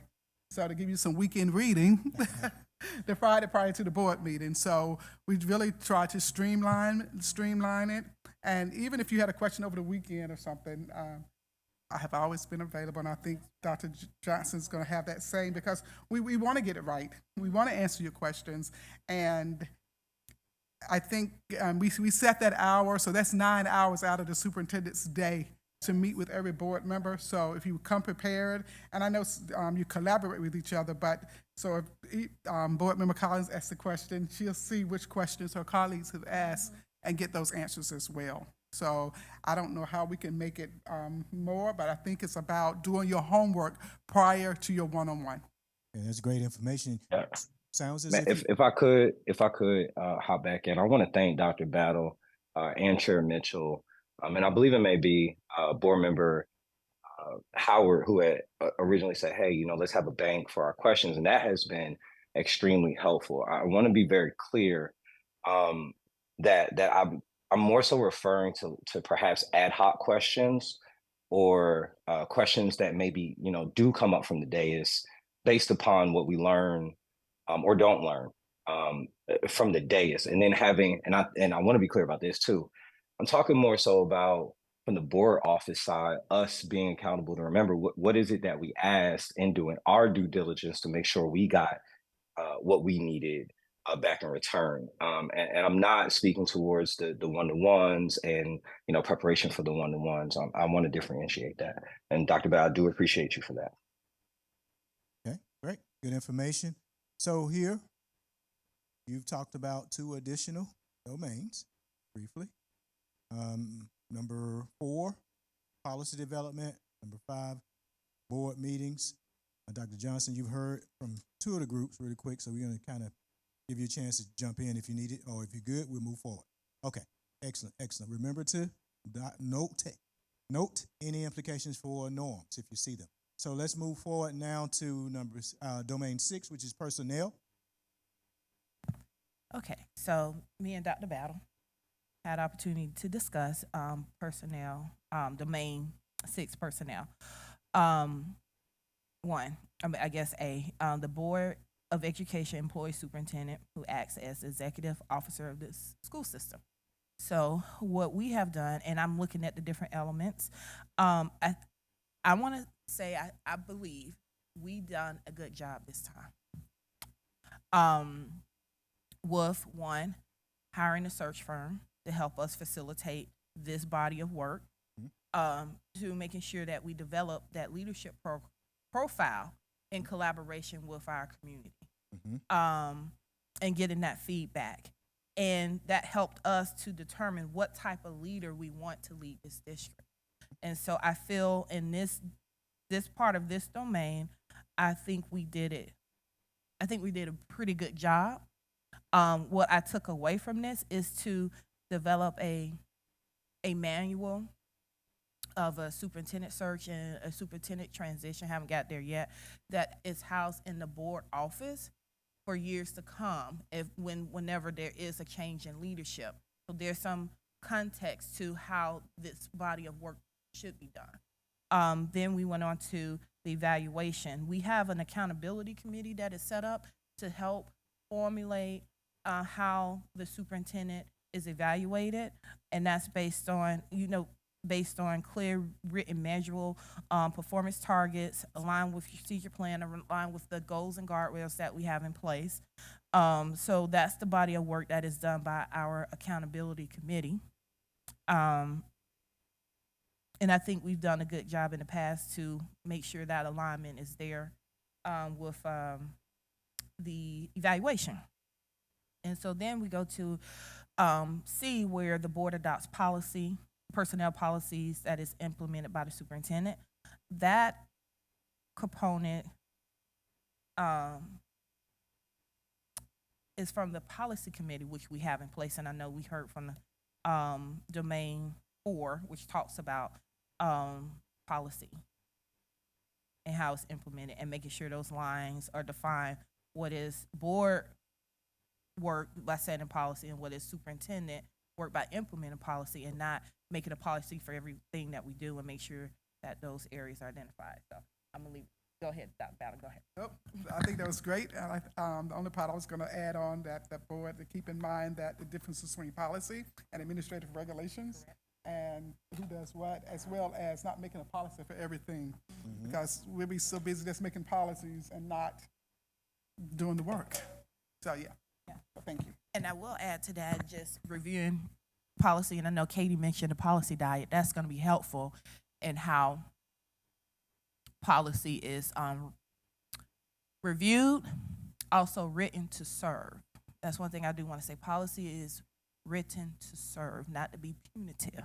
That's why we have everything else. But in that space, having that policy diet that board member Howard mentioned, and making sure that we have a schedule of reviews, and then working in collaboration with the administration, make sure those are updated. All right. So personnel touched on the responsibility of the board, governance team in terms of hiring superintendent, right? You just went through that process. Also, you're responsible for evaluation. Okay, you touched on that, and it needs to be aligned to the strategic plan. The other piece, leading to the other standard, is that you delegate the authority to the superintendent as CEO to handle all of the hires in the organization. Outside of that, right? Personnel, because he will bring recommendations for certified classified staff. All right, so you hear these takeaways, you're thinking about how you're doing, so remember that as we move forward. If we're ready, if there are no other comments or questions, we're going to move on to the next one. So we had financial governance. Number 7. Number 7. And the board provides guidance to the superintendent and sets sound fiscal policy so that the school system is an effective steward of all resources to support student achievement and organizational effectiveness. So one of the key things that we thought was important here is that we provide guidance. We do not set the budget, but we provide guidance and parameters around the setting of that budget. And we did talk with Dr. Johnson just in terms of what our process has looked like in the past, how it is pretty much a 12-month process, and how last year we started with a game that Dr. Bracken had created that helped the board to communicate what are our priorities and what are we willing to give up as a result of those priorities. We also talked about how the GO teams sit in a similar position where they approve the budget. They do not build the budget, but they approve the budget with the principals. And we talked about there being some opportunities for some transparency and communication for us, the board, understanding how the decisions that we've made in the past are affecting the schools on the ground level. So we made some change. We made some significant changes. So curious of hearing how does that impact moving forward. And we also talked about an opportunity for transparency around all of the funds that are coming into schools, so we can understand when we're making our decisions, when we think about those outside funds, like what does the total bucket look like in a school? So if we are forced to make difficult decisions around finances, we can have the full picture in mind. Anything else? And that's about the gist of it. So, recapping what we heard, it goes back to the common reference that you've had throughout your strategic plan, right? Because if you're funding those priorities, so that's what you're.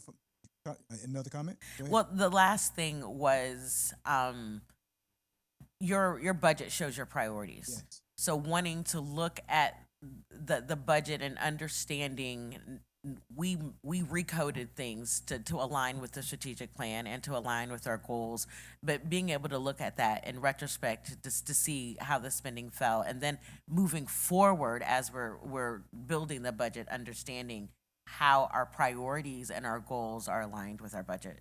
Absolutely, because you have a gap if you're not funding what you say you value in your blueprint. Absolutely.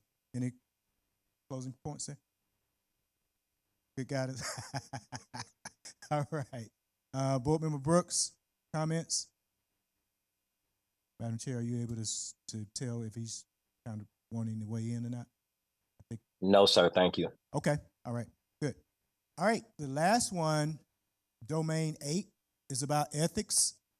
And I'm just going to make some broad, open, high-level statements and then ask for feedback or comments, because this is pretty cut and dry, right? You don't have a lot of wiggle room with what that requires, the ethics piece. And for you as a governance team, it is really about your adhering to your code of ethics, because by law you have to have it in place policy-wise, adhering to your code of ethics and conflict of interest. So you're to think about how you are doing with that, being ethical, and your symbolic efforts at least annually to openly commit to that, because you're signing that document yearly, saying that you are abiding by the code of ethics and in alignment with the conflict of interest requirements. You're doing that each year. How do you do it? It's on your agenda, you're voting, you're showing it, your stakeholders are watching for that. So I'll pause there, see if there are any closing thoughts about any of that. Not to minimize the importance of ethics, because this is really what the foundation and foundational support for all of the things we've talked about already. Anything? You feel you're on point where you need to be with that, right? Work in progress. Okay. All right, so what we want to do now is shift gears. I want you to think about these domains and what you've talked about. And in your folders or back on the table, if you don't have it in your folders, I think you do, you have a copy of your most recent norms. And so we want you to begin to pull those out. And my document looks like this. And you should have one in your folders as well. Board Policy BBBA, Board Member Duties. So pull that out. I'll pause for a moment so that you can do so. And as you do so, you heard Valerie mention that we've taken a look at these. And when we did it, of course, we are not privy to your being immersed in your conversations around your priorities and all of that. However, we are able to look at these and come pretty close to how they align with the domains that you just talked about.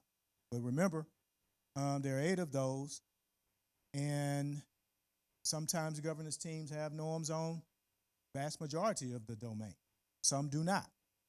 And so you need to think about your notes and your thoughts so far and align that with what you see in your document here to determine if there are some gaps or holes.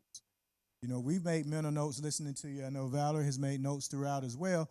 And I'm going to comment on right now on our review on what you have here. You, based on your board member relationships, that's a clear domain number 1 governance structure, right? Those things that you just talked about, it hits on governance structure. Then you move on to several statements below that. And as you move to we will build trusting relationships. And then the next one, we will be on time and prepared for meetings. Somebody mentioned that already, right? So it's here in your norms. And that's in addition to having domain 1 governance structure, then that pulls in domain 5, which is board meetings. And when you move over to the next item, which relates to board relationships with the community and the media. That's a clear domain 3, board and community relations. So you're hitting now number 3. That's 1, that's 3, that's 5. The bulk of that information is related to domain 3, board and community relations. But then when you go into, we will respect all individuals attending meetings or making presentations to the board, it gets then into domain 5, again with meetings.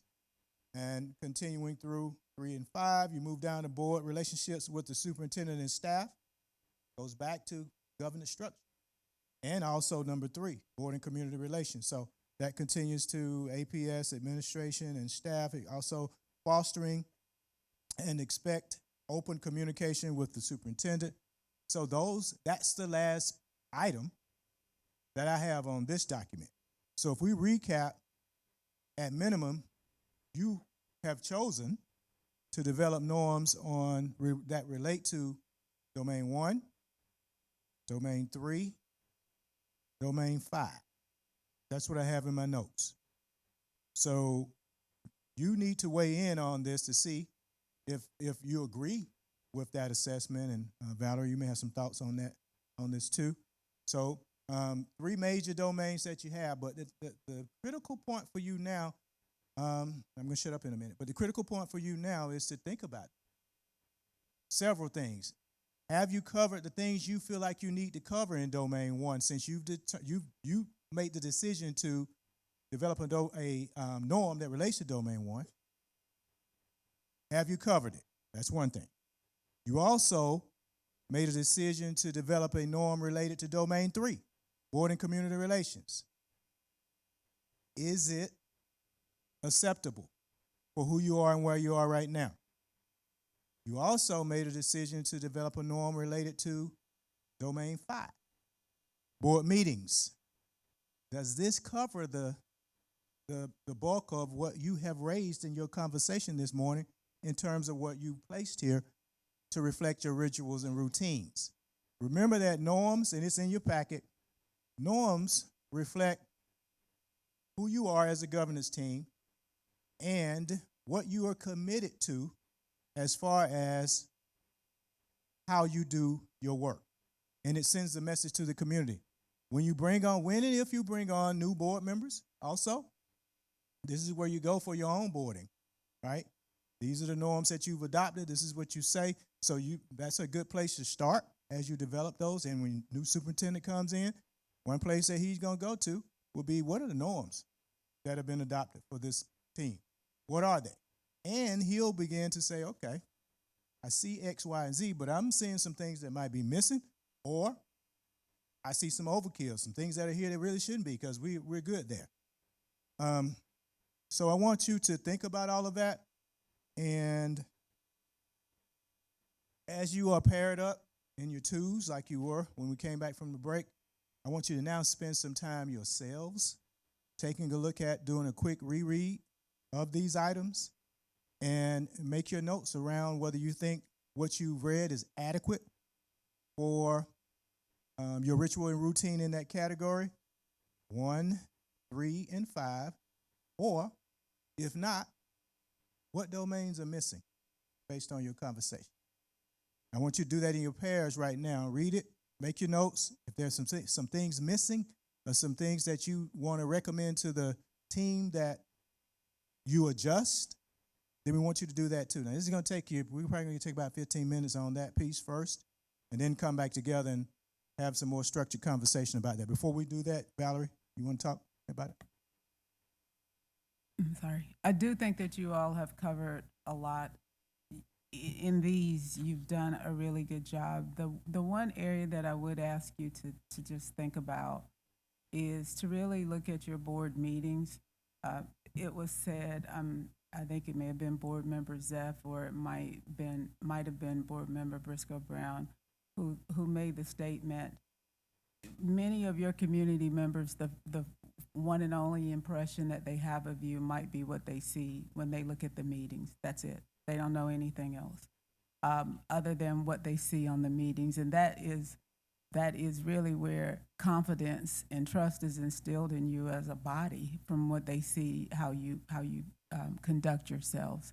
I really want you to think about, you talk about meetings in here, but you don't really talk about, or you don't go into detail around the norms of how you will conduct yourself in a meeting. You personally, how you.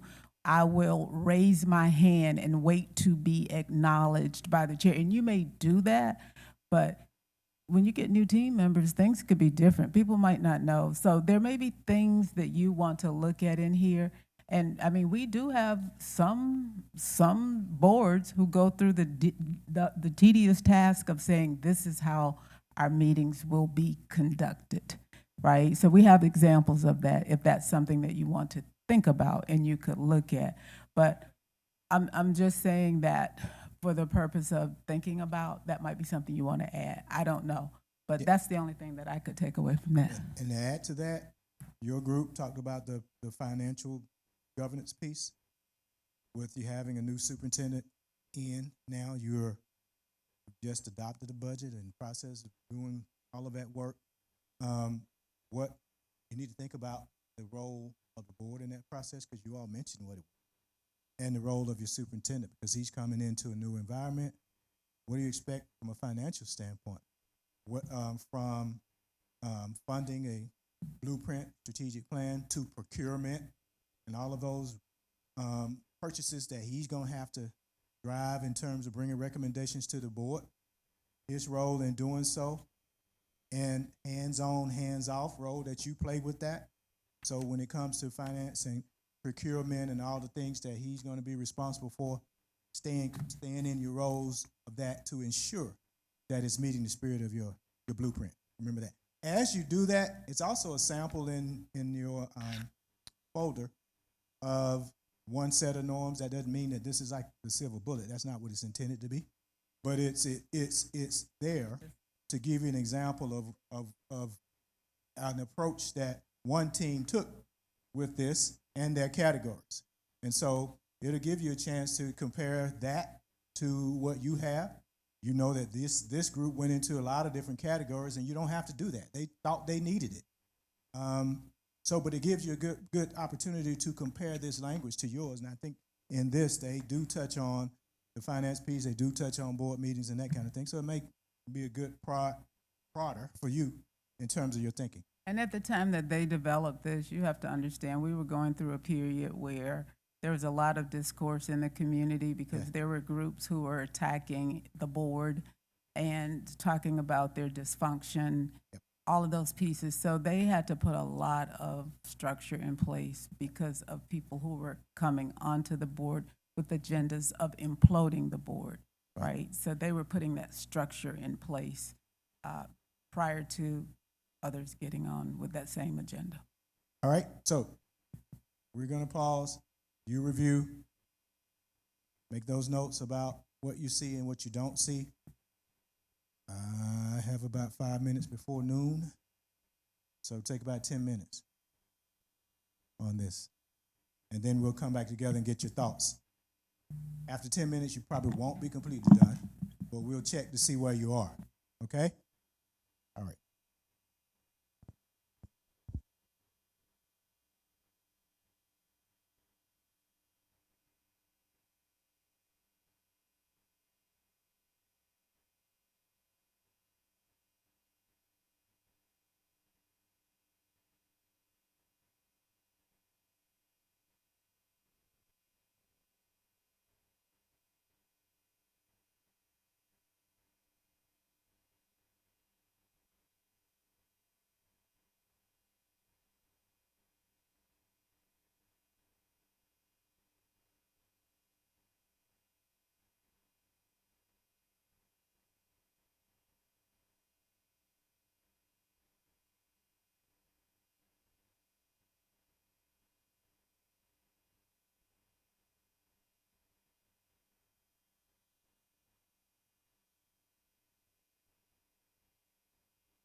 So we hope that you are.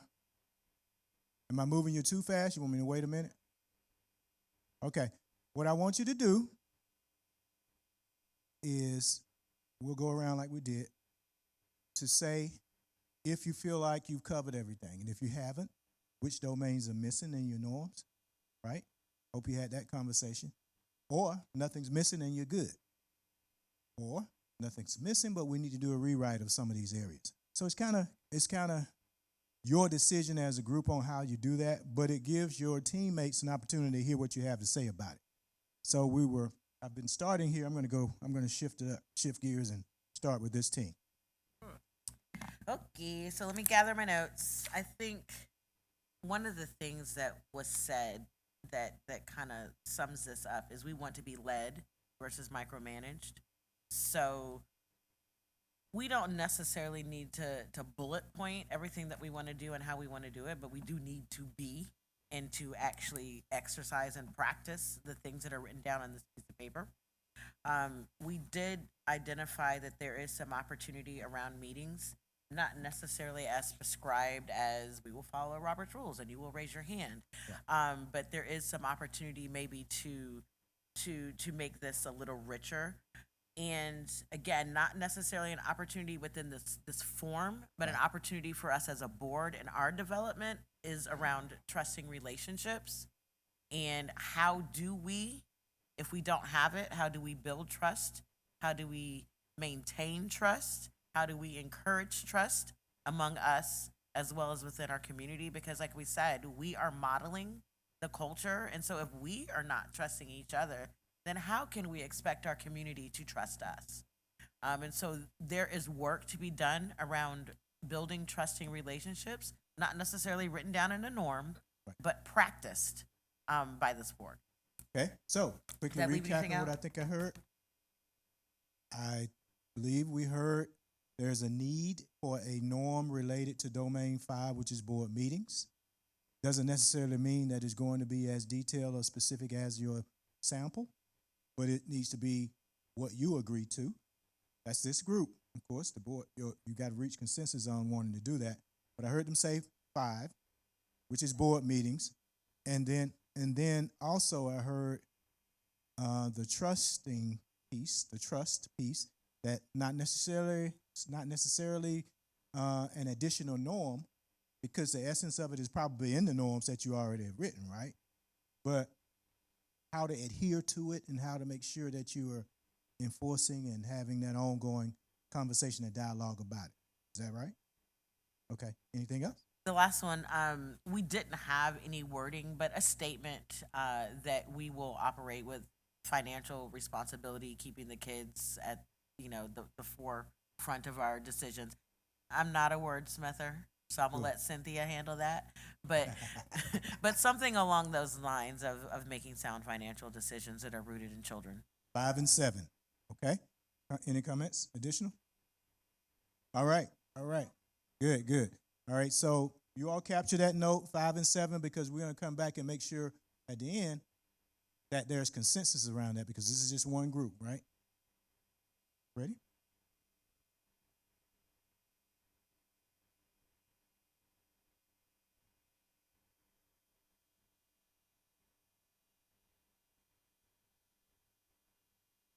I got my mic, sorry. I agree with that financial responsibility. I agree with the part about the board meeting. I did insert something around strategic planning. Okay. I mean, I know we do it, but it's not written, but I think it needs to have something because that's the core of the work.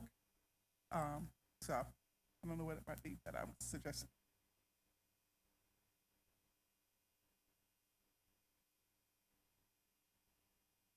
Okay.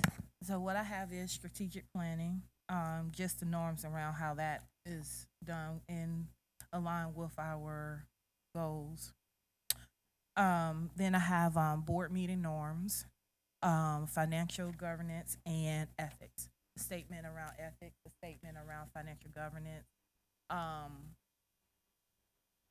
don't know if that's going into too deep because we have our code of ethics as a board, right? So And that's why I'm kind of trying to figure out, like, how does that, because we already have our code of ethics that's done by the law, right? Do we add additional norms around that? Right. So, And that's just my right. question. The team can make that decision, of course, but you know, there are some examples of Okay. governance teams that, to your point, you are required by law to adhere to it, right? But because they feel like it's important, they noted in their norm saying the governance team agrees to abide by. Gotcha. or Okay, that that's kind of what I thing. was looking for, like so, in a so you statement. have that opportunity. But what I just heard, I think across both groups, 5, 2, which is strategic planning, 7, which is finance, and a potential for a piece on ethics. So, but when we come back together, everybody will weigh in on it. So, I know Valerie's making notes over there on what she's hearing. So, at the end, we'll come back and she's going to tell us what the group said, and then you'll weigh in on it. Okay? Yes. I think we felt that board meetings are fairly well covered in this, actually, particularly the statement at the end of page 1 about on time, fully prepared, and actively present. That's something we were talking about Yes. earlier with reference to the work session presentations. I certainly don't disagree with any of what my colleagues have said before. I think we thought that it was more important for us to recommit to actually doing all of these Adhering to. than concern about wordsmithing this. As either chair of or a member of the policy review committee for the last 3 revisions of this policy, I know that when we revised it, all 3 of those times, we did it in response to specific issues within the board that we felt like we needed to address and lift up in an attempt to bring everybody back together. And so if there are specific, I do think the one about financial responsibility is good. And we also need to look and see what other policies we have around ethics, strategic planning, board meetings, that sort of thing. So we need our policies to dovetail with one another. Super. Thank you for that. Anything additional that you want to give to that? No, I thought Cynthia said it right. And you know, as I read these first 3 paragraphs of EBBA, it's strong. I mean, it's you know, you look at it and much of what we've talked about today, you know, putting students first, focusing on culture, focusing on trust. I mean, that's the right stuff. And so if I had a marginal hour of time to spend, it's not to make this document from 2 pages to 4 pages. Right. It's to get into this trust building culture, because the words on the page are only going to take us so far. So get into it in terms of ensuring that that you're living it. Yeah. Or how you enforce it, or and creating a culture of mutual accountability, ensuring, you know, and so when, you know, Aretta talked earlier about, you know, she had a conversation with the principal and wasn't sure, and you know, that came from a good place. We just need to have a culture where she, you know, we have this positive, constructive feedback, like, hey, here's another way of approaching this. I know you're coming from the right place, and that we're not keeping score, but we're trying to get better and continuously learn. And so those sort of case studies and learning opportunities, I think, are where we need to build that trust and that open communication. Okay. Keep all of these thoughts in mind, and I want to kind of piggyback off of that last piece, because when we do sessions with governance teams around norms, and they get to the point of how you implement or how you enforce or how you ensure that you're staying true to your norms, one of the practices that sometimes they use is that periodically or frequently, they, in a board meeting or a work session, they take a look at one piece of their norm. Say, norm A is for the APS governance team is, and they read it out and say, okay, let's talk about how we're doing. They do that frequently, routinely. Not to say that's what you want to do, but that thought just presented itself when I heard some of the comments here, because now across the state. There are 180 boards, and many of them have moved in the direction of adopting norms, and we've done some work with them to facilitate that. Yes, right here. We agree with everything that's been said. We like the financial piece as well, and it could be something around ensuring that it's aligned with our goals, our priorities. Obviously, putting students first, but yeah, I mean, Ken summed it up well as everyone else. I mean, it's all right here. One very little thing, and Cynthia, I'll give this obviously to you too. The sentence, sometime, the superintendent shall report to the board at least monthly in writing on the management and policies of APS, together with such recommendations as he deems appropriate. Like, we know the superintendent is going to be in constant communication with us, and we have the board meetings and other ways to communicate changes, but I don't know if, with input from Dr. Johnson, does that sentence need to shift some? That's just one little, very small thing. But yeah, anything else? Nope, I think that was it. I think it more so for us, we just leaned on the necessity just to act on these things as well. I feel like we got the meat and potatoes, but just really need to move towards acting. All right. So, Valerie, can you kind of tell them the common threads through what we heard? I've got some ideas about that, but I know you captured notes on. I think I heard consistency across the board with all of you all around a statement or some additional wording around financial responsibility. So that was a theme that I thought floated across each one of you all. And that's something to be looked at. You don't have time to do it today, but a deeper look at that.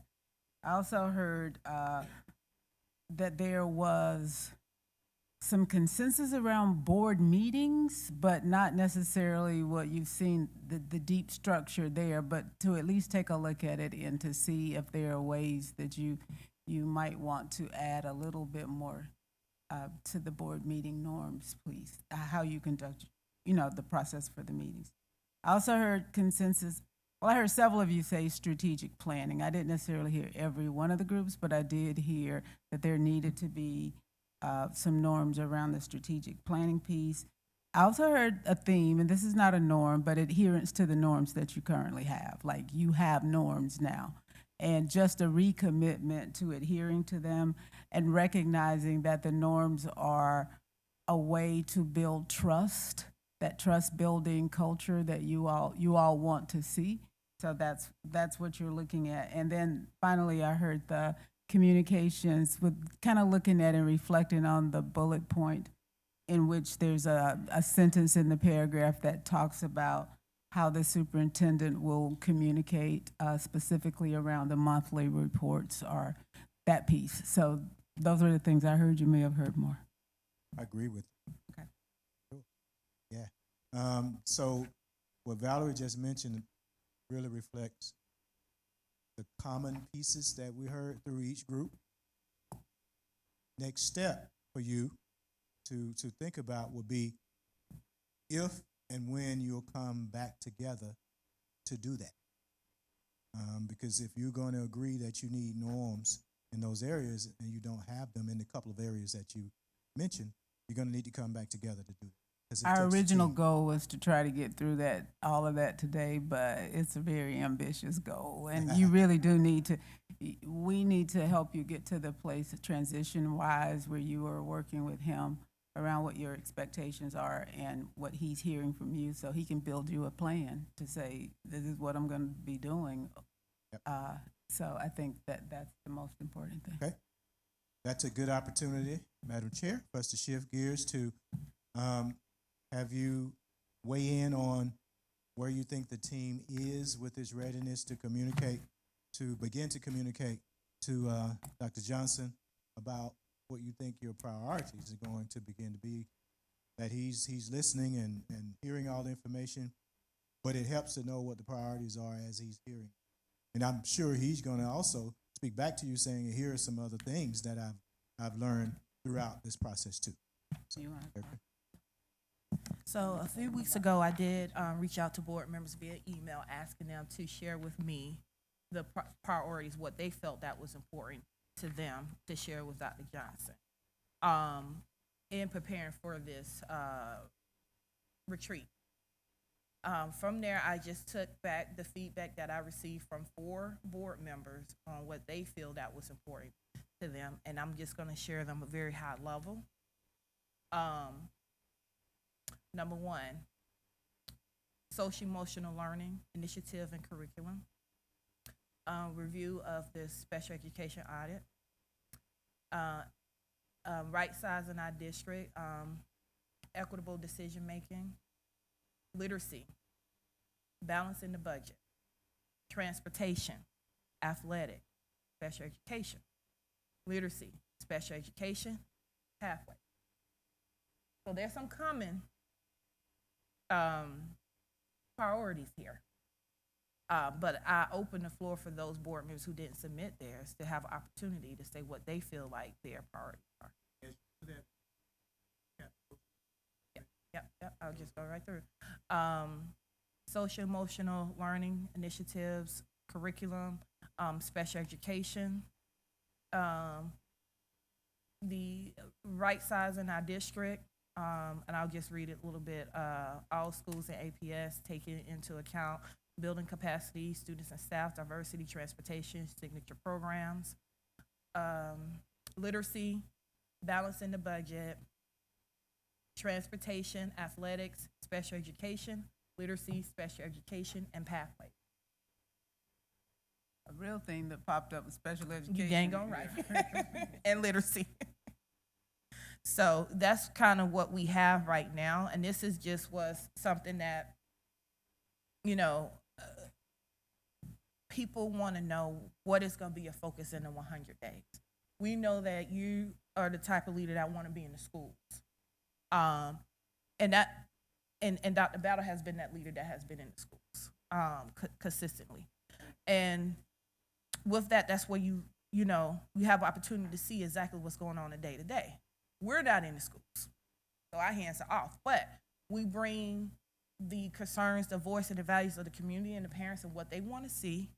And within that, we wanted to make sure that you knew what the top 3 from each board member priorities were that we wanted you to kind of focus on in that 100 days. Not saying that the day-to-day operation is not being continual. Like the goals are still the goals. The strategic plan is still the strategic plan. But it's just to lift some of the areas that we wanted some immediate attention. And so that's kind of why I asked for, board members to submit what's important to you. What do you want to see the focus being within the 100 days? And so I just want to make sure that everybody have opportunity to share that. So I agree that all of those are important points, but I will say that you may be a bit challenged trying to address all of those things in 90 days, right? So for me, I want you to have a high level of awareness of those issues. So as I said, special education specifically, there has been an audit. You did come for the presentation of the audit. I would like you to have a full understanding of that audit. And honestly, because of this, some action items that could be put in place, because it was very clear from the management response that there are some things that need to be done. But I also wanted to push in, you had a slide up early on that kind of broke down those 30 days. And I think this first 30 days is really, really key for listening and understanding and lifting up the hood and looking behind curtains and looking up under the bed and really understanding just what's the pulse going on from all levels.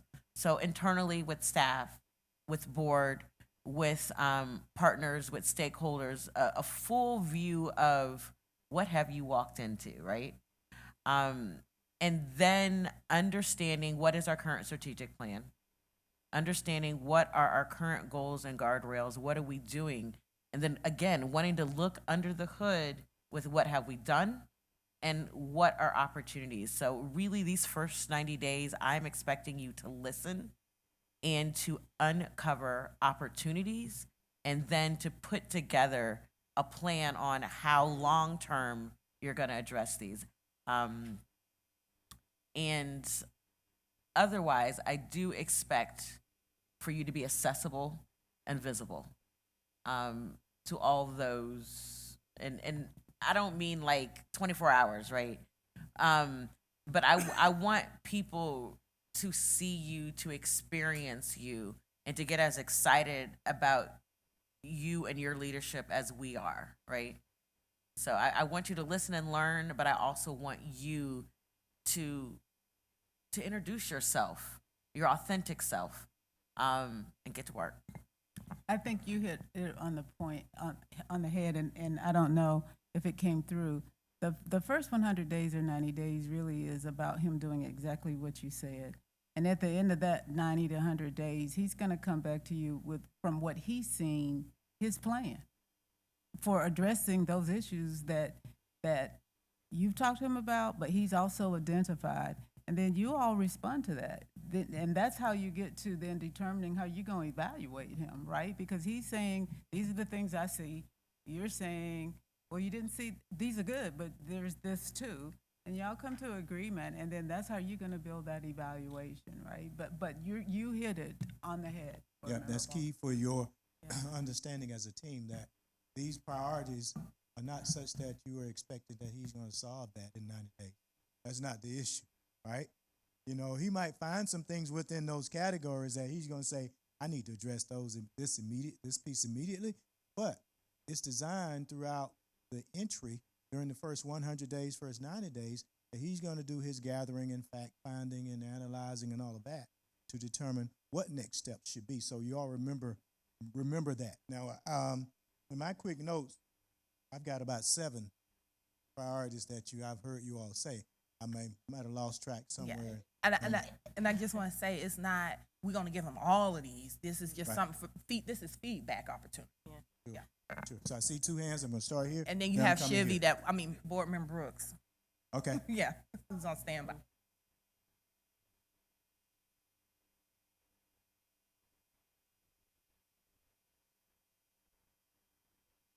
It was priorities, like, so when Dr. Johnson rolled out his 100-day plan, it was what areas that are important to you that you want him to kind of look into. So it's not saying you got to do this right now. It's like, okay, these are some areas that I would like for you to look into. These are some areas that, are important to me. These are some areas that are important to the parents in the community that we want you to take a look into. Not giving him a laundry list of all the things, but as he is rolling out his plan, as he is in the schools and doing the work, it's like, oh, someone did say they want me to look into athletics or whatever. Let's take a look and see what's happening and dive deeper into what, some of the feedback has been around athletics. It's not saying this is the only thing that you can look into. Huh? Yeah. But what we want him to do is to identify, those areas. But we're just giving feedback to say, hey, these are my top 3 things that are important to me. That's all we're doing. We're not saying you got to do this right now. Okay. I think. Mm-hmm. Oh, go ahead.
right? So Board Member Johnson, and then we will have Board Member Brooks. Go ahead. Yeah, so Isha actually took mine. So when I sent mine in, the one that I framed specifically was around like the equity retreat, and that is something that we have kicked down the road, the can down the road, and I think that is really critical before we go into resetting our softy goals, before we go into strategic planning, to actually commit to that retreat so that we can lean into what's happening and get a full scope of where the department is now. I know there have been some shifts. I know some people are no longer there in that space, and so I think we really need to lean into that work before we move forward with any of our other goals. Okay. Board Member Brooks. Thank you for that. I wanted to add, I really do appreciate that there's a universal consensus among board members about an intentional focus on what are we doing with our students with learning disabilities. What are we doing with our exceptional learners? I want to add on to that. Athletics is an area. Athletics and activities, I think, are one of those areas that help us to address culture and buy-in from our communities and our schools. And I would love to see us have an emphasis on that, as well as, and this is more of an intangible thing, but an understanding of the culture and the climate at our different school sites. This board came together and made a major investment in our educators, but paying our educators is only a part of making sure that we have high retention, making sure that our educators are in their best place to be their best selves for our learners. And so I think it's so important that we make sure we get the culture part right, because I'm here at a conference with 7,000 teachers, 1,500 administrators right now in Orlando, and many APS teachers are here with me, and all I hear over and over and over again is the compensation part means a lot, but we have to get it right when it comes to how teachers are treated, how schools are run, and what the culture is on the ground. So I want us to be very, very intentional about that. Yes. So I think I've heard a lot of great ideas here. I think all this is work that needs to happen, so I could get on board with wherever the board lands. I do want to make sure that we tie this to a very public set of goals and part of the superintendent evaluation, because I do think we need to know if you had a good year or a great year. And so, and it's going to be one of those two, right? And so those are the only two options. And we do that by being really clear at the beginning, not at the end, but at the beginning, say, okay, so it's not just, hey, I'm going to look into, hey, I'm going to work on. It's, we're going to, we have this many due process claims in special ed. We're going to try and get that number down by 10%. I'm making stuff up, but that's sort of where you can get clear with your team, and you can get everyone focused on what that prize is and what a great year looks like. Because otherwise, I get nervous that we talk about these issues, and then you're left in a space of like, well, I thought I made some progress. We did this report, we did this, which is all necessary work. But what's that finish line? What's that goal that we can go to our community and say, hey, we were here? If it's around, whatever issues we choose. These are all great issues. There's nothing bad on the list. We might have to draw the line somewhere, just so you can make it, into bite-sized chunks. But that we just put our thumb down and together, and say this is what success looks like for this first year. And I'm glad accountability chair, I'm going to make you chair, brought that up. No, Ken's absolutely right. We really need to work on the evaluation for everyone's benefit. And I agree with my colleagues and everything that's been shared. And then, tying that obviously to student outcomes, which goes back to addressing inequities throughout the system. Like, a frustration for all of us has been, what is the plan to address those things and putting it in place and supporting it? Like, we talk a lot about these things and we have a lot of policies in place that are really good to support them, but it's actually doing that work, and people know this is what we're going to do, and we're monitoring it and measuring it, and then, like Ken said, have we reached that desired outcome? My list included, to everyone's point about getting out in the community, tour every school to get a feel of each school community and understand their data, and I know these things are, I'm sure, on your list already. Meet with key stakeholders with help from the chair in terms of identifying who those people are in the entire city. Of course, meet with all central office staff, develop communication plan for staff and families, internal and external, start initial deep dive assessment regarding our highest need areas, align with our board goals, to identify gaps and priorities that the board will also be able to use to help reset our goals and our guardrails. And then setting up a regular cadence of meetings with us without overwhelming your schedule. But yeah, it's important to meet with us, but no, I mean, we know you've got a lot of work to do. But yeah, I think we're in a really good place with everything we have, but as you can tell, we're all eager to clearly understand like where we're starting and, yeah. And then like Ken said, sharing that with the community as soon as possible so they know what to expect so we can support one another. And the really hard work we've got to do, but we're excited to do it with you. Right. So I heard SEL, social emotional learning, special ed, needs for exceptional children, right sizing the district, literacy, budget, transportation, pathways, community engagement, equity, athletics. Yes. I didn't say SEL, but I wanted to add a little context to that since no one talked about it. What we have heard from students is it's great that we invest in it, but they want something that's a little bit more tangible that they can use. So versus checking boxes or basically doing a worksheet, they want something that just with a little bit more meat on it, right? And around conflict resolution, which we're seeing a lot of issues in terms of behavior, because honestly, the SEL part, but I just wanted to add a little context on that, is that our children could use a little help with that. So SEL tied to behavior. Okay. Yes. That actually was one of mine. Okay. We need to just do an overhaul of SEL. It's that curriculum is close to 10 years old now, and it needs to be more relevant to what our kids face today. It needs to have a much more robust wellness, mental health and wellness component, in addition to the behavior and the peer relationships and the interactions aspect of it. Okay. So, yeah, I agree with her. So this is great information for Dr. Johnson, but the thing I would urge you all to do is to ask yourselves how much of this appears in your current strategic plan for this is the last, you said this is the last year implementation, is that right? This school year? And the reason I ask is that I think it's been your practice to align the evaluation to that, right? So some of these items might appear there. I know you're going to be taking a look at that, but then again, they might not. The other piece will be, that's a laundry list, right? There's a lot of items. So which ones are being done and you're expecting continuous reporting out of how you're doing? Because this then turns into that accountability piece that for superintendent evaluation, and you know that the best practices around the superintendent evaluation is that you have a collaborative discussion around what those priorities are, like you're beginning to do now. But usually, when you do that, they're about 3 to 5. Rule of thumb, 3 to 5.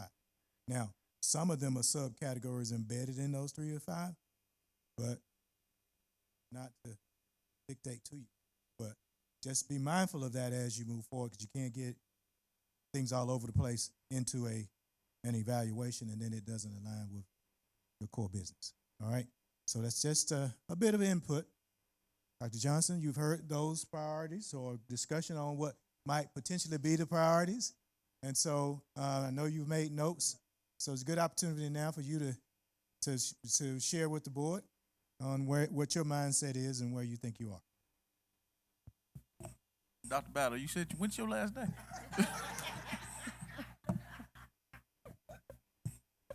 I'm gonna go on with you.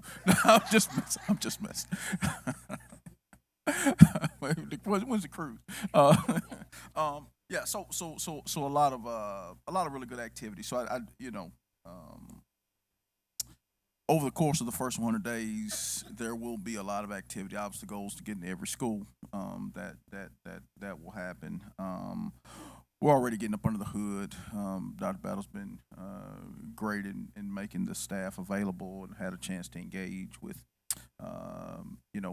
many of the staff members. I think what will be really helpful to me, and clear as kind for me. And so a lot of people say we want change. I've experienced situations where people say we want change. We want you to accomplish all these things in the first year. Then when we go about doing that change, that doesn't feel so good, and then we back away from it.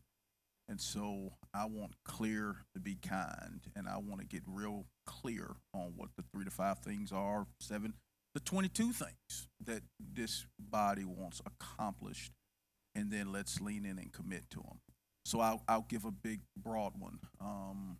When we say things like, which I value, I came from a community where you always had to pass a balanced budget. When we say things like balancing a budget, that means decisions are going to have to be made if your budget is unbalanced. We're using fund balance, which we are, to offset. There's been, okay. Let me just say, then decisions have to be made, right? If we say things like right size our district, those are big conversations. Dr. Batt and I have been really clear on the literacy rollout and implementation. You're in year 1 of that, and in the early stages of that rollout. And so it's been my experience when you roll out an implementation, probably not going up 10 points year 1. Okay, so I want to be really clear about where we're going and why we're going there, and how we're going to get there, and what things need to happen. I mean, I've already identified some things. It'll be conversations that we will have a chance to have. So I just want to make sure that we get real clear when we start talking about the evaluation and how are we going to identify that this year has been a success or not. To me, when I think about year 1, for anybody coming in, this, again, y'all kind of know who I am. I'm a pretty open book. Y'all are learning who I am. I'm a pretty open book. And I'm not in this work to try to keep the job. I'm in the work to do the job. And if that works out great, you know what I mean? I hope it does. So, when I think about year 1, we want to establish the conditions, which is what this conversation is, such that we can move with a level of expediency that our children deserve. And so when I think about, and I'm broad stroking here, the end of year 1, I want to make sure the conditions are set. And so how are we structured organizationally? What's happening? When we look at our fiduciary responsibility, you all's fiduciary responsibility, my responsibility to present to you a budget that is aligned to the strategic priorities that you all have identified. What critical decisions have we made that show that we are being responsible and really intentional? And those things, and I know Dr. Battle went through a series of that this year. Those things are tough, right? There's probably more of that work to do. And so we're going to lean into those areas, but how are we setting the conditions? And so I think as much as the numbers matter this year, I think more important that we establish the conditions this year for success as we build a strategic plan that has these, the goals and the targets that are really important from an outcome standpoint for the board. So this whole conversation has been extremely healthy and helpful, and I hope that we build on it, and take the next step, because that's what's going to help us be successful. Okay. Okay, great. Think you're at that point. You know those implications for your norms, because you've said it as a team. Again, you're going to need to think about what the next step is. And you also now have taken a real good several strikes at your priorities. You know where you are with that, but you've got some finessing to do with that as well to agree to what they are so that your superintendent can move forward in the spirit of what you deem important in reference to those priorities. Are there any closing questions, comments? Board Member Brooks, we know you're there. You don't know if you had some thoughts before we move into you signing your credit sheets, which is, I know you want those, and your eval document. Okay. Was somebody? What was that? Oh, okay. All right. Don't hear anything from Board Member Brooks. Nothing else from you, right? I'm sorry, Doc. Okay. I was getting pulled by someone in real life, but at the same time, I want to say, thank you to Dr. Johnson for his candor about expectation, and I do think, and I appreciate that, because it's one of those things that we all want to see our kids succeed. We know where we are. We know how much work we have to do, and that it's going to take a while to get there. And I want for us to level set and have realistic expectations for what progress looks like, so that we never find ourselves in a place where we fight significant progress that's being made for our kids in lieu of the fact that it's not perfect. It's not 100% proficiency in all the areas that we're looking for. As someone who's an educator, when you're making 5% gains, 6% gains, 4% gains, those could be significant gains within a year. And from the public standpoint, those who maybe are not practitioners, it's easy to believe, we should be here and we're not. And then we start dismantling and having to reset all over again. So I appreciate that level setting and that honesty. And I think that is a big part of how we're going to be able to earn more trust and build more trust with our community. So that's all I had to add. Thank you for everyone for being flexible and allowing me to share virtually. Thank you for that. Thank you for your additional feedback comments. All right, as we prepare to move it to closure, you've got a document that's heading your way. You need to place your signature there. So for your credits that we will process, as well as on the right side of your folder in the back, there is an eval document. We need you to complete that very honestly, without your name on it, to give us feedback on how we are doing with what you expected us to do this morning, so that we can continue to meet your needs and get better. So that should be in the back of your documents. If you would complete that, leave it face down on your tables, and we'll have someone to pick that up for us. But again, do not place your name on it, so that you can just give us honest feedback on how you felt and things that we need to consider. With that, I'll just say I have enjoyed being with you. Let us know what your needs are. We're here to support you. We're excited about where you are as a team and what you're going to continue to accomplish and your trajectory going forward. Valerie?